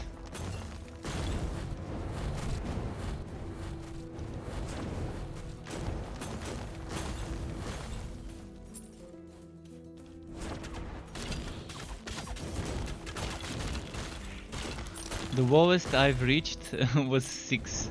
Like the other day I was kind of careless and died on wave 6. But the highest I reached was like 76, 7. Just now earlier. I think I was getting super close to 80. So it was either 77 or 78 max. The last time I died today. Oh, Spawnless! Oh, welcome back, Spawnless. Nice to see you. Well, I could probably do some more Wilson later tonight. I mean, I'm gonna have my dinner after this arena run is done. So I'm gonna push this arena as far as I can. I kind of overslept today. I woke up around 4 in the afternoon. Or maybe 3 in the afternoon. And it's almost 8 in the evening now. And I've only had like one meal after I woke up. So I might have my dinner soon.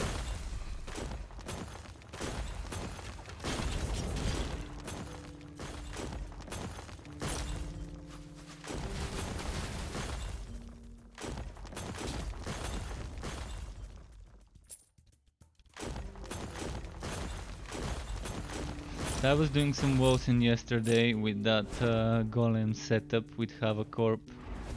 That golem setup is fun because you can kind of adapt that setup with the golem for many other builds, for many other different skills to use with it. So it doesn't have to be a Havocorp setup.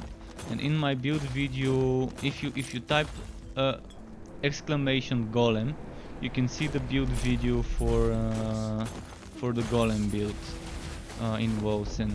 And in the description and also in the comment section, I've provided 4 different setups of the passives. I'm gonna type it now for those of you who missed the stream yesterday.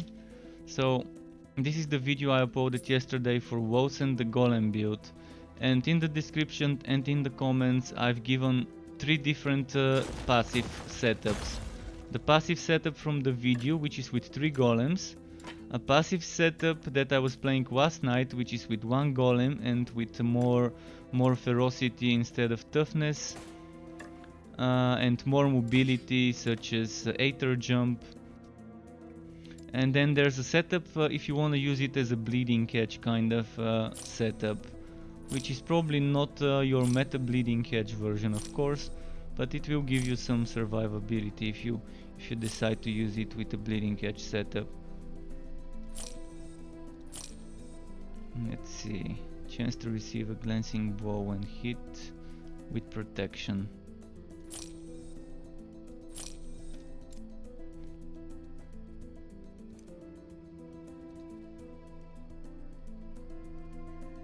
You know if probing weakness increases skill damage too.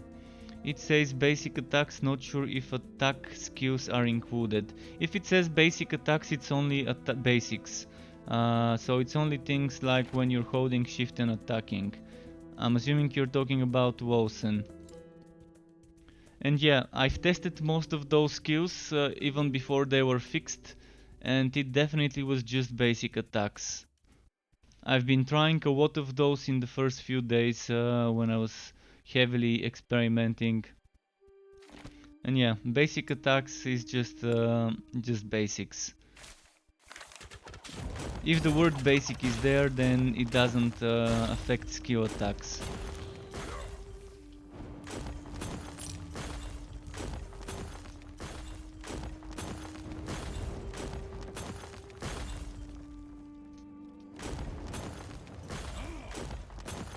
And I did try some nice passives yesterday in Wosen.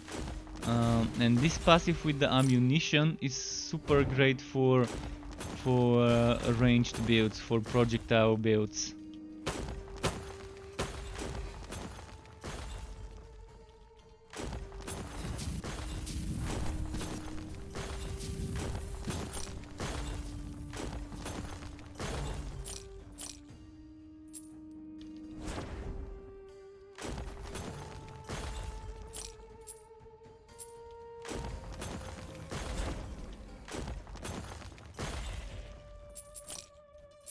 Okay. I'm loving those glaciers.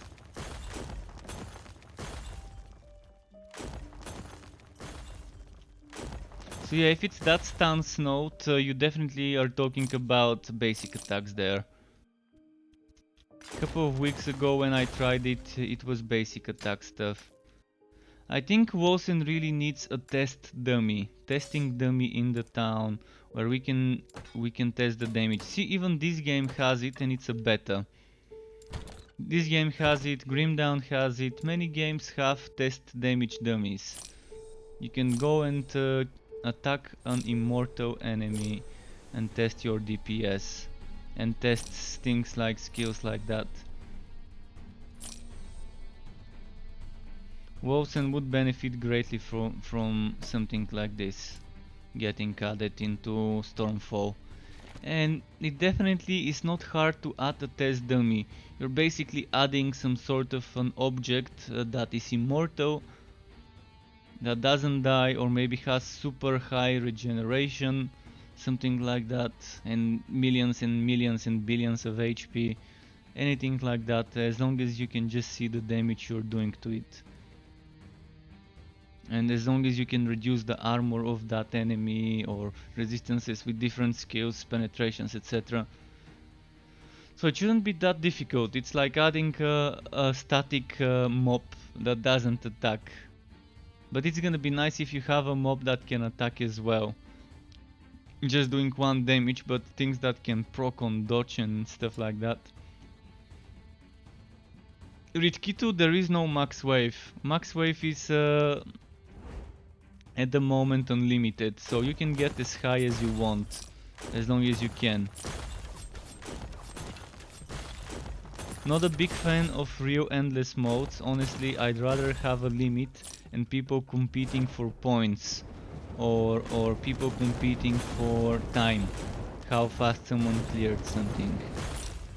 I think points would be nice. Points that take into consideration the time it takes to clear each wave, and the timer stopping in between the waves when you're trading and selling stuff to the NPC.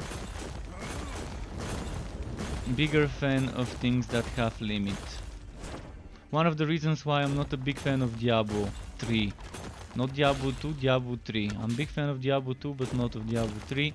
And yeah, Diablo 3 with that endless rifting and endless paragon system, it would have been much better if the rifts had a limit and people were just competing for faster clearing time, and if the paragons had a limit, so that the biggest zombies are not the ones that are getting further in the game, or people who are sharing their accounts with others. I know in Diablo 3 there's people who have 2 or 3 people playing the same account for the leaderboard, so just they can get more paragon levels to be able to push the rifts further. There's also people who are botting in Diablo to be getting more paragon levels, so that as well. And this could easily have been changed if they limited the maximum paragon level and added a maximum rift and greater rift level. Then you would still be competing for better timing, but it's gonna be all about who is using their build better and who gets better luck with monster spawns when pushing rifts.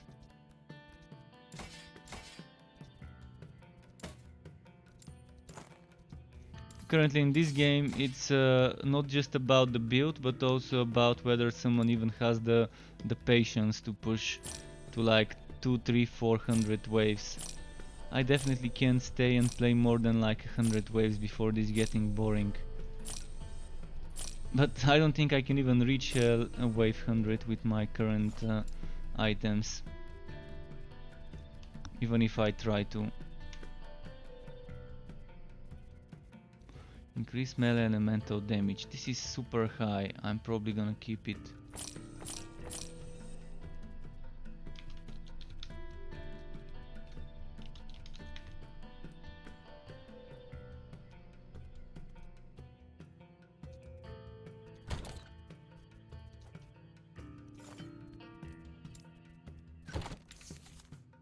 Alright, let's shatter. What I'm farming here exactly? Well, I'm farming XP and items. Items, crafting materials and XP. The arena, the harder you go, the better the XP. So after wave 50 you're gonna see the XP super nice.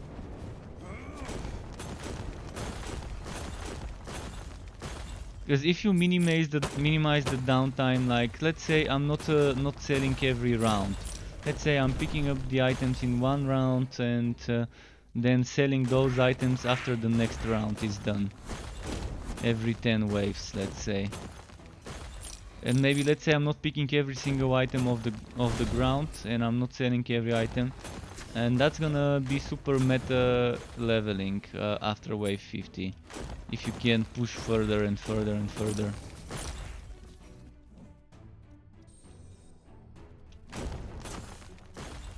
And for me it's nice to be changing the pace. A little bit of arena, a little bit of monoliths. And just testing how far I can go. Not for leaderboards, but just to know myself and to know my limits. And to find out where the weakness of my build is. Against which type of enemies. Last time I died when there was a lot of AoE enemies that are casting stuff on the ground with a delay. So it's stuff I could dodge, but when there's so many of those and I don't pay attention, I kind of died. It is fun. It is fun because you have options. You have either the option to do this or you can go ahead and do monoliths. And monoliths are super unique as a rifting system, different than Yabu, different than the Shattered Realms in Grim Dawn, different than expeditions in Wosen, because you're kind of making some choices for the next few timelines. And you can build some very weird combos in the Monolith endgame.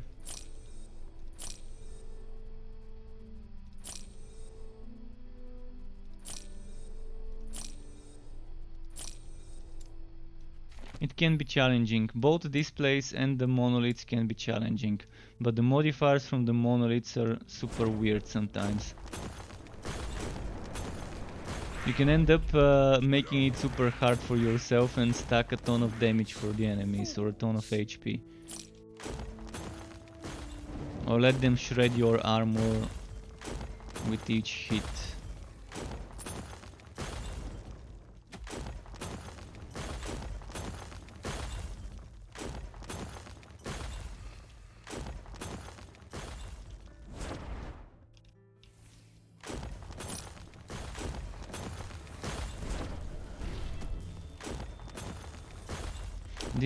This ended up recasting.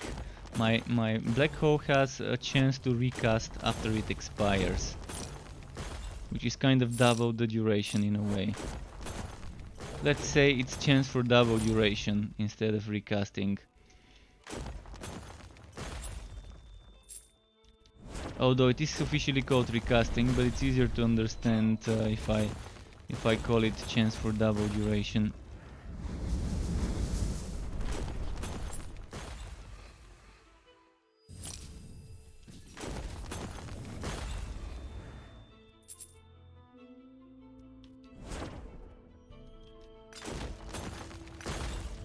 Okay.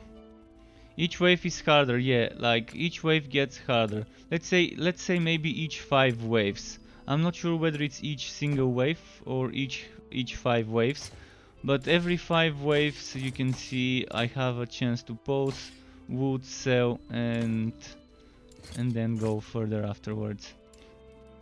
I'm just gonna quickly check the NPC for things to buy, and then let's go. And you can see sometimes it ports you to a new zone, so it's not always the exact same biome. Sometimes you would be doing different biomes. So there's different arenas that you might end up getting teleported to.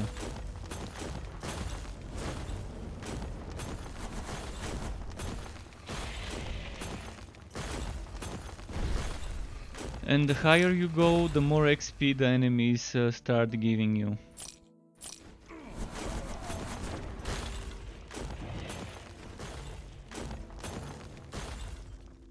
It's definitely fun for a while, then it starts getting boring after you've done it for an hour or so.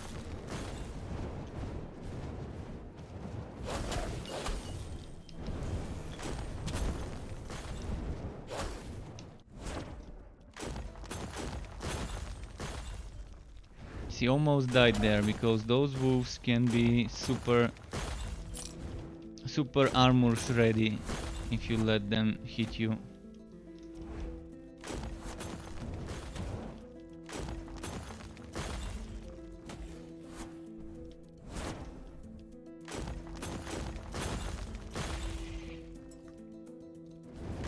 Oh no, the AoE guy.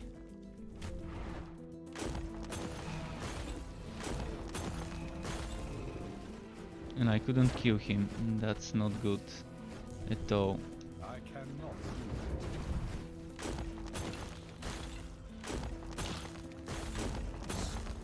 Fools.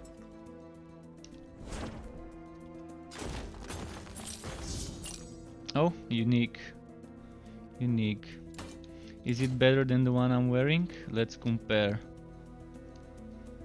So the thing that can change is the stats at the top. The block chance, block protection and block armor can change. Increased fire damage can change, but I don't care about that one right now.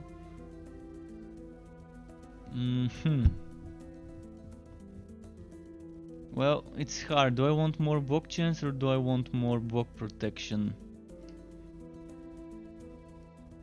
I'd rather have one less bog chance but more protection maybe.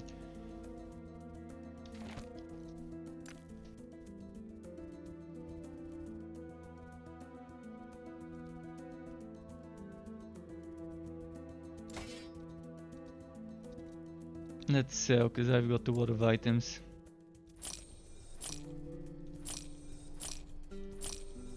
Necrotic protection, elemental protection.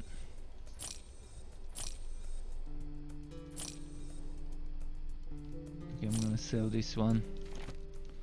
Since there's no trading right now, I'd rather not keep that many legendary unique items.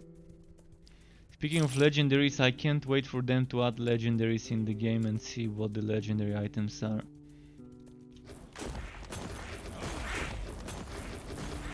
I think they're gonna be a stronger version of yellow items. Because in their frequently asked questions and other things in the website that they're explaining about certain things, they did say that the unique items would be fixed stat items, but they didn't say about legendaries being fixed stat items.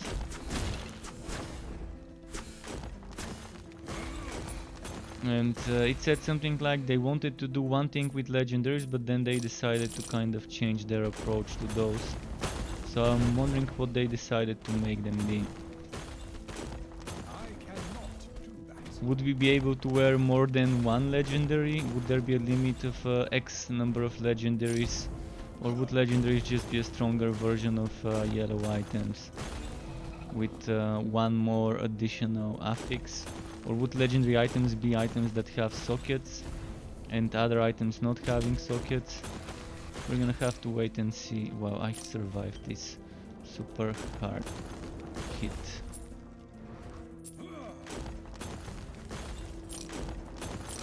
No, I pressed space trying to dodge. Like, still used to having a physical dodge roll.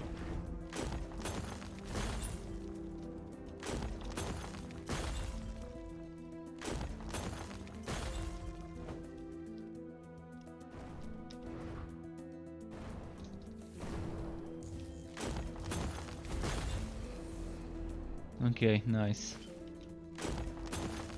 So this is the enemy that ended up killing me last time. This combined with few other enemies. And when I don't dodge the big fire AoE, I kind of end up getting almost one shot, and it was wave 70 something last time that I died from that AoE.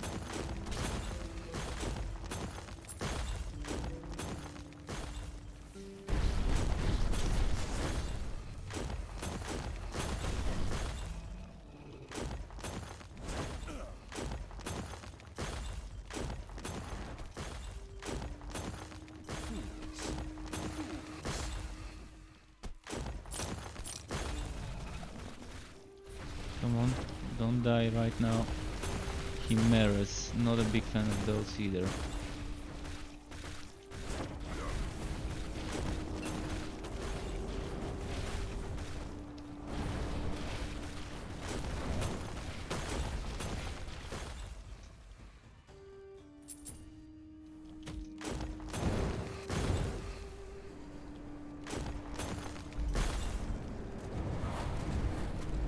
Alright, 76. You can see the XP is nice. Even now that I'm at such a high level, 76 out of 100, even now the XP is still kind of with a decent rate. And now I can't reach those chimeras that are attacking me.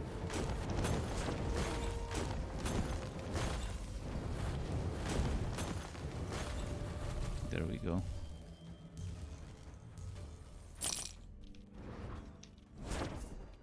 Need to get rid of those quickly before they spam me with icicles.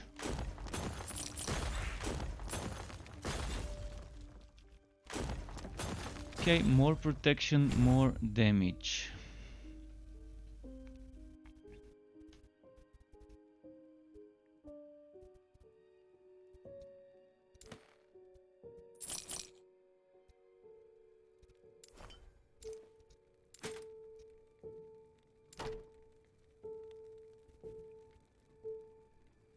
You wanna try the trial belt.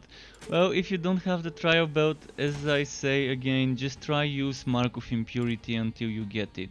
The trial belt is quality of life item. It allows you to cast it yourself with a 100% chance, but if you don't have it, it's not the end of the world. You can still cast Mark of Impurity yourself. You just have to sacrifice one skill.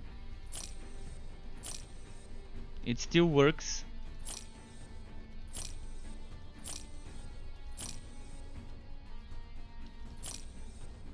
But there's many people using builds without Mark of Impurity or the trial out there on YouTube.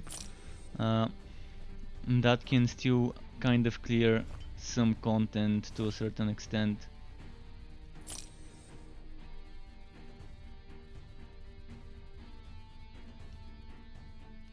Look at that, 3 unique items in the shop.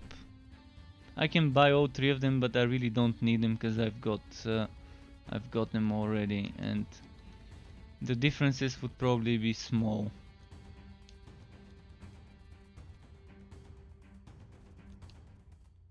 Yeah, definitely not worth it.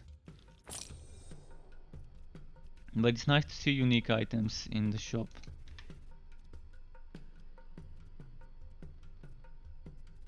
What was I looking for? The percent dodge rating. Yeah.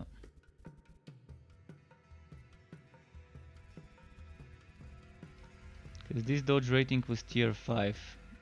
Cleansing was tier 5. Still can't find percent dodge rating items.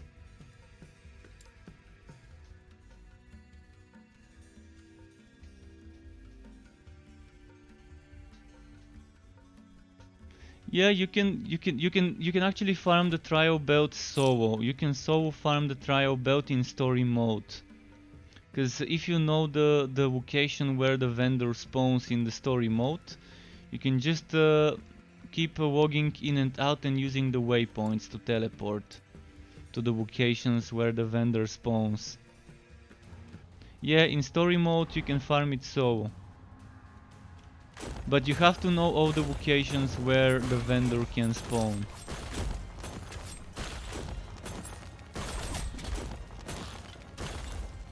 I think there's some videos on YouTube. You might check it. I'm not sure, but someone yesterday said something about that. About seeing another streamer farming it in story mode solo. And the streamer knowing all the locations where the trial belt, not trial belt, but the NPC, the Zeitgeist, shows up in the story. Because there's fixed locations where she can show up. There's also probably the random ones in dungeons and so on, but there are some fixed locations in the open zones where she can appear. And the guy was kind of farming those.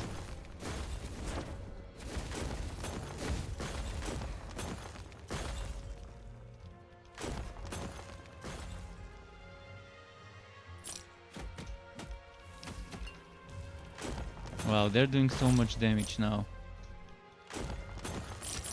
So much ranged enemies.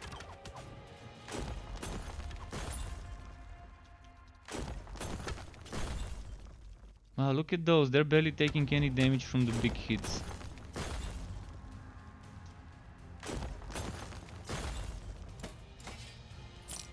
Right, wave 50. Now we are going to the good XP part after this wave.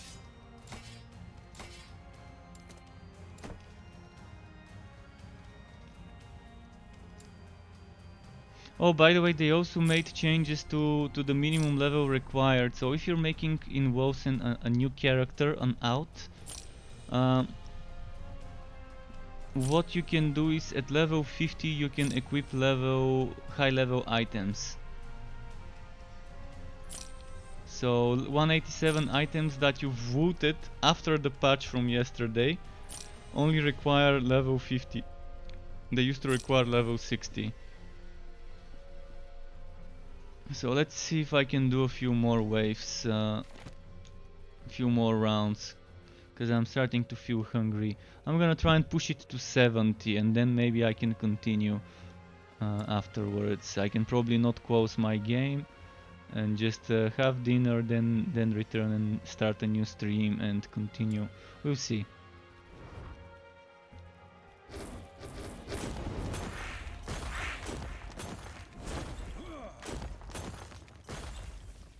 Or maybe I'm gonna die in this round. We'll see.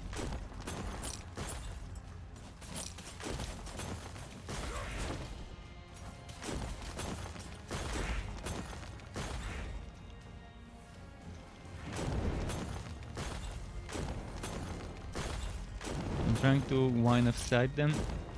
When I line of sight them, it's a bit different. It's a bit different. More mages, even more mages.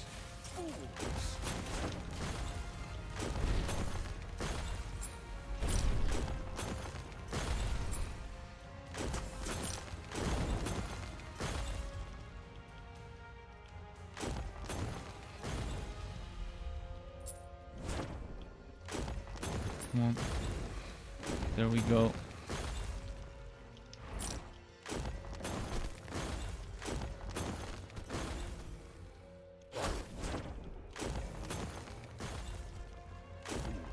Yeah, exactly. That's what I would have searched in YouTube. Farming trial belts, so I would have searched for this.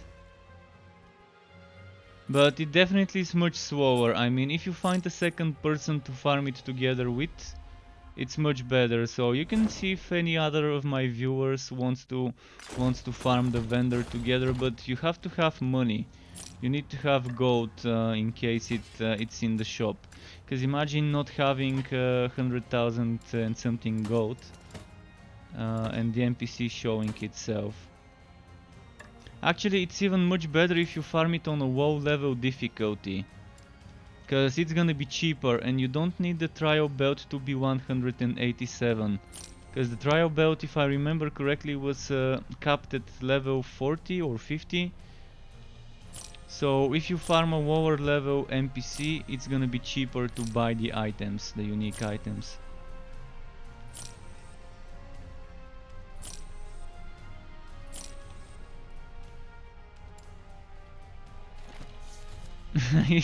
Most of my viewers are like that. Most of my viewers just have me on their friends list. But yeah, you can add each other.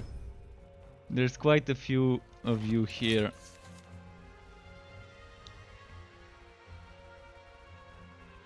So I'm gonna lose some poison protection and get 2% glancing blows and get necrotic protection. Okay, a bit more balanced now for those, as I like to call them, occult resistances. Although nothing to do with occult damage in Wilson. Another round.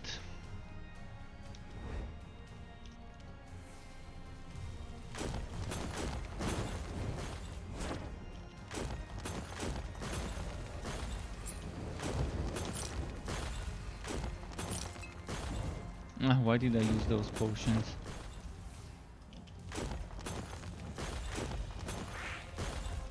Okay. Oh no, I want to kill this guy as soon as I can, because it's gonna be a nightmare to deal with when there's other enemies around. Don't tell me there's another one of those.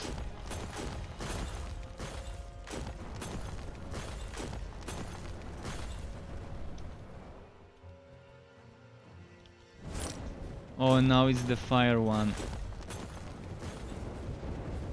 Yep, there we go, another one of those. Gotta kill him ASAP. Because dodging the Birdman and the eye would be a pain.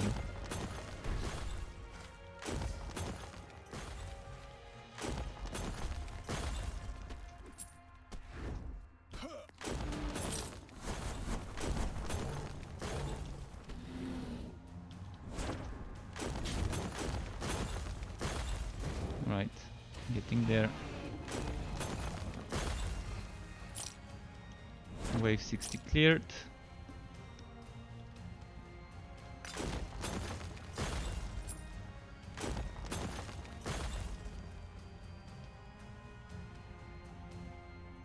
They changed 2 purples in shop for 1. Oh.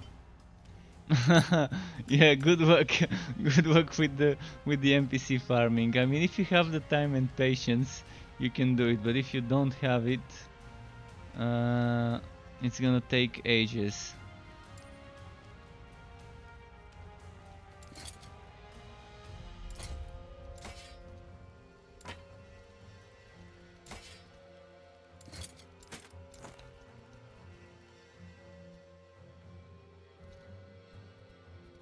No, no. What he means is before in the NPC you could only get one. You could get 2 items as a choice. Now you only have 1 item in that section.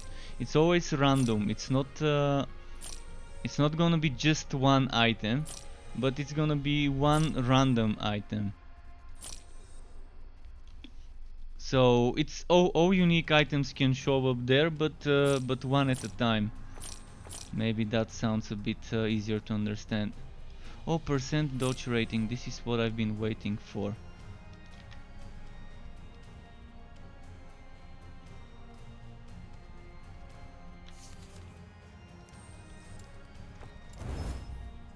Now I can upgrade my armor.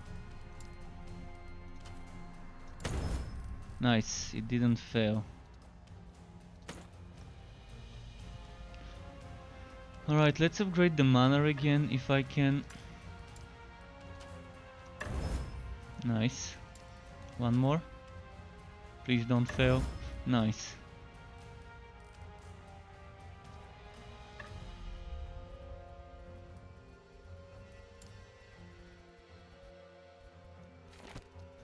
Chance to bleed on hit. Void damage. Actually, I'm gonna keep that for the void damage. I don't have much void items.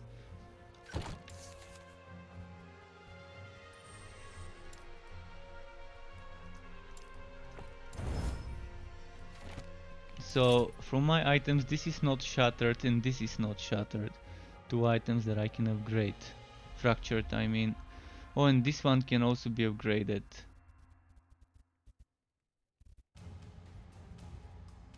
And this one can be upgraded. Nice. So 4 items I can upgrade. And this is 94, this is 98. This is 35.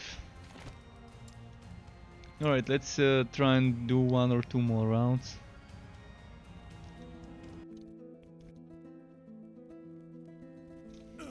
Yeah, even if it was bugged before, you had 2 items that you can choose, so they can always say that it was bugged to justify the change.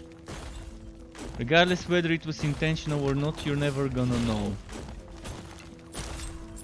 You're never gonna know whether it was intentional or they just said that it wasn't to justify the change. But in any case, it was easier before, it's harder now.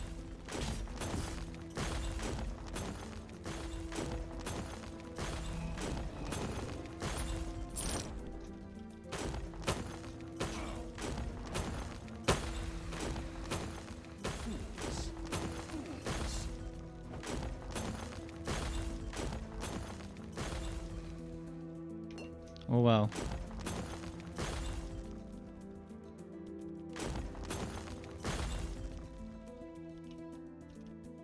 Spinny boy. There's the spinny boy. He has the best spin to win ever in a game. I want a character that can spin a big boulder like this guy in a game as a playable character. Not spinning with a big sword or a big axe or hammer, but spinning with a damn boulder tied to a chain. And swiping all those enemies with that boulder. best character animation, character attack animation ever. Another one of those. Sanctuary and evasion item and another sanctuary. Oh, I'm loving those drops. Crafting materials dropping right there.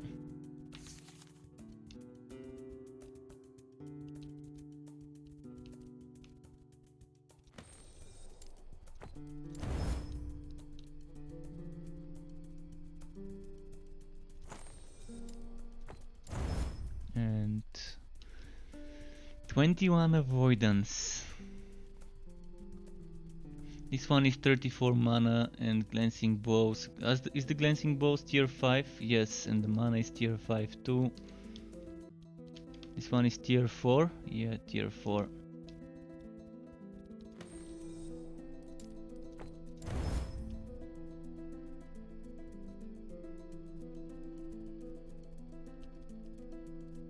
Spell code damage flat, interesting, and this is increasing, this is getting boosted by the base spell damage before the other modifiers.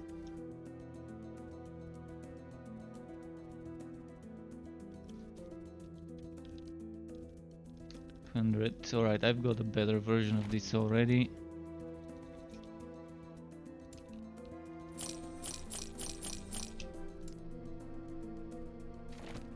Okay, next, can we go to 70 this time as well?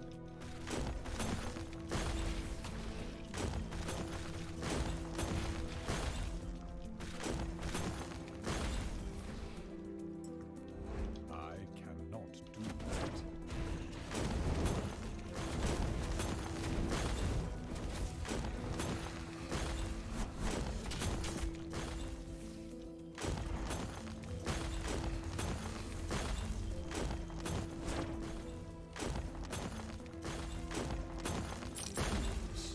Fools! Poison spiders, ice spiders, a lot of spiders. Spiders everywhere.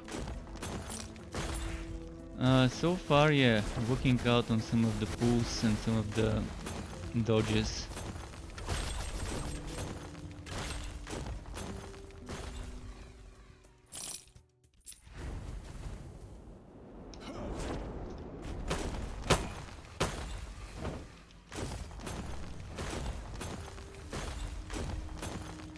Point something crit, nice.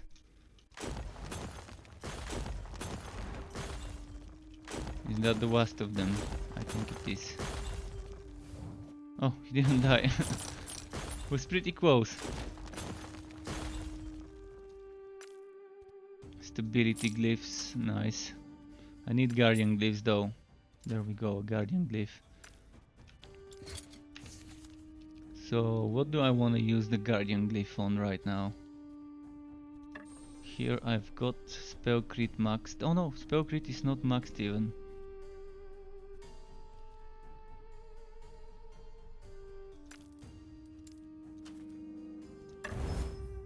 Nice.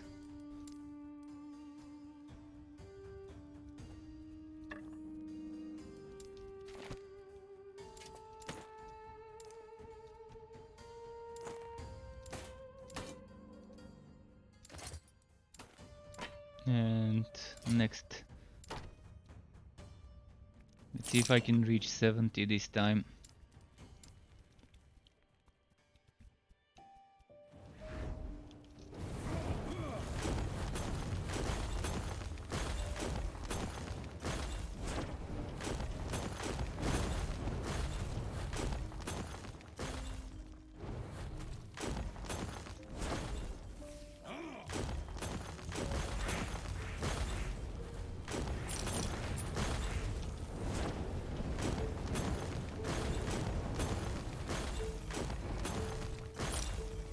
Okay.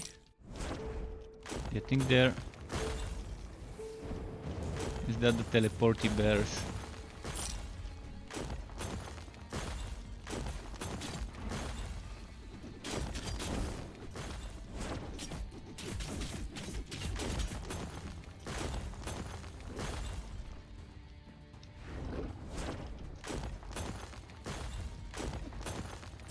Those guys with the axes and clubs.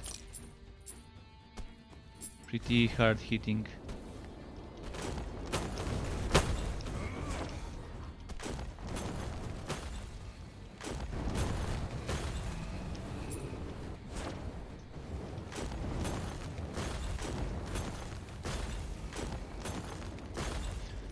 Phew, okay, 75. Well, I died in this round before, 75 to 80. in the last try.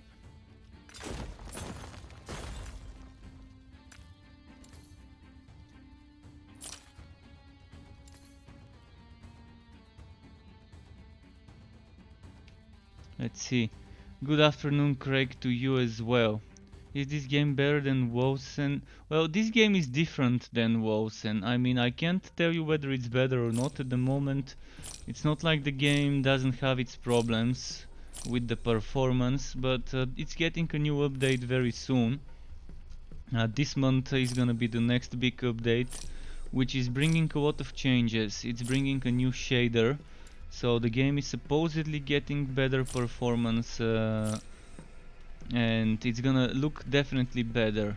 I've already seen some footage of what the game would look like after the changes, and there's stuff to be excited about. The new shader, definitely a lot of stuff to consider. And it has more endgame content than Wosen. It has a better balancing of the classes and the viability of the builds. So with every class, every mastery class, you can kind of make at least one good viable build, but most of the times it's much more. And there's a ton of customization. You can take a skill like Lightning Blast and modify it. Then you can take another skill like Fireball and modify it differently. So you're modifying the skills themselves. You can have up to 5 modified skills. You can respec if you don't like a skill and modify a new one. And leveling up a new skill from level 1 to 20 doesn't take that long when you're doing endgame content. So there's a lot of stuff. You can get Volcanic Orb and convert it into Frozen Orb. You can take Meteor and make it shoot more meteors and even more meteors and shoot the meteors in a lane. Or you can take something like Black Hole and make it shoot meteors. So there's a lot of stuff you can do. Black Hole is amazing. This patch is coming this month. They didn't say exact date, but it has been confirmed as this month. They said later this month. So later this month might mean next week or the week after that, or the final week of the month. So let's say within the next 3 weeks. Within the next 3 weeks, somewhere around there is when this would come. Can't tell you exact date though.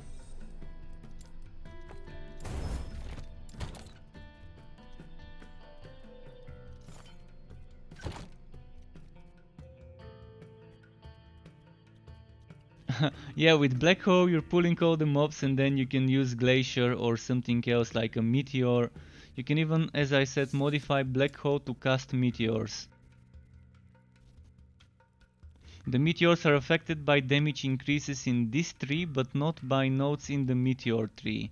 So, if you have meteor spec'd into, those bonuses from this tree would not affect the black hole meteors. But if you have bonuses for the damage in this tree here, something that might give you damage, like this thing here and so on, that would increase the damage of the meteors. So there's a lot of nice ways to spec in this game. And apart from that, you have your masteries. So you start as a mage in this case, and then you can pick Sorc, Spellblade, or in a few months Rune Master as well when it gets added. So each of those has their own passive tree, and this unlocks certain skills. What messed up tree? Which tree is messed up? Usario RJ, welcome back Usario. What is the maximum level in last Epoch now? It's level 100. And as you can see, if you push higher difficulty waves, it's easy to do that. Definitely easy to do that, to level up. But it's not easy to push the high difficulty waves. I'm just at level 75. When I die, it's mostly by me making mistakes or having a lot of annoying enemies at the same time. So this one of the annoying enemies. I cannot do that.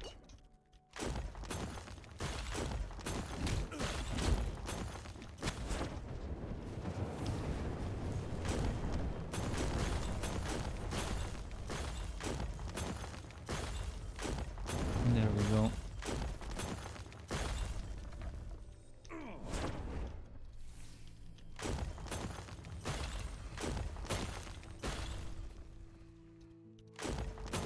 Rework on Summoner on Wilson? I didn't post a video. I posted what's its name? I posted links. There's no point on making a new video one day after uploading a build video, but you can see in the description. In the description, you can see the different passives and stuff like that. And yeah, graphics will be better in Last Epoch. They will be better.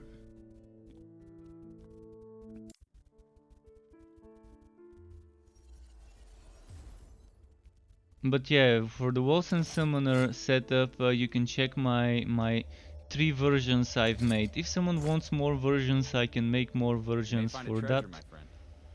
But definitely stuff. And which skill attributes did you mean wind out? Wind out? Did you mean the black hole attributes? I've kind of modified it weirdly. Modified it really. I wanted max pool, I wanted recast, and I wanted my crit chance, freezing chance multiplier to be slightly better.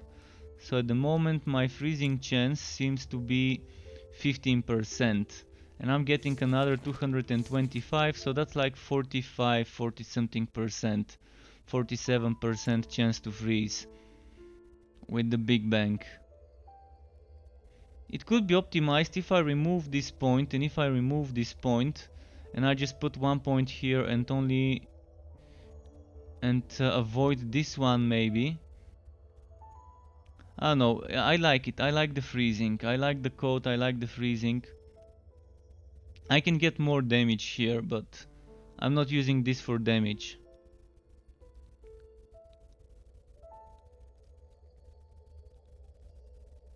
For more crit.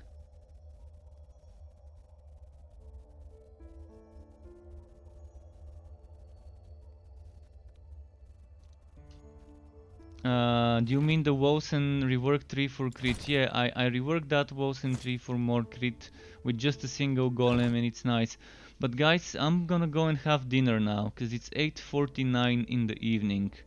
I can come back and maybe do some more Last Epoch or some bit of Wilson after my dinner for a few hours. But this is gonna be it for now. So give me like an hour break, maybe half an hour, and then I will return with some more Last Epoch or Wilson, depending what people would like to see more. I don't care playing anything. I wanna test some stuff here. I wanna test some stuff there. But yeah, I need to go and have some dinner. So thanks for now, and be right back in half an hour or an hour. Thank you.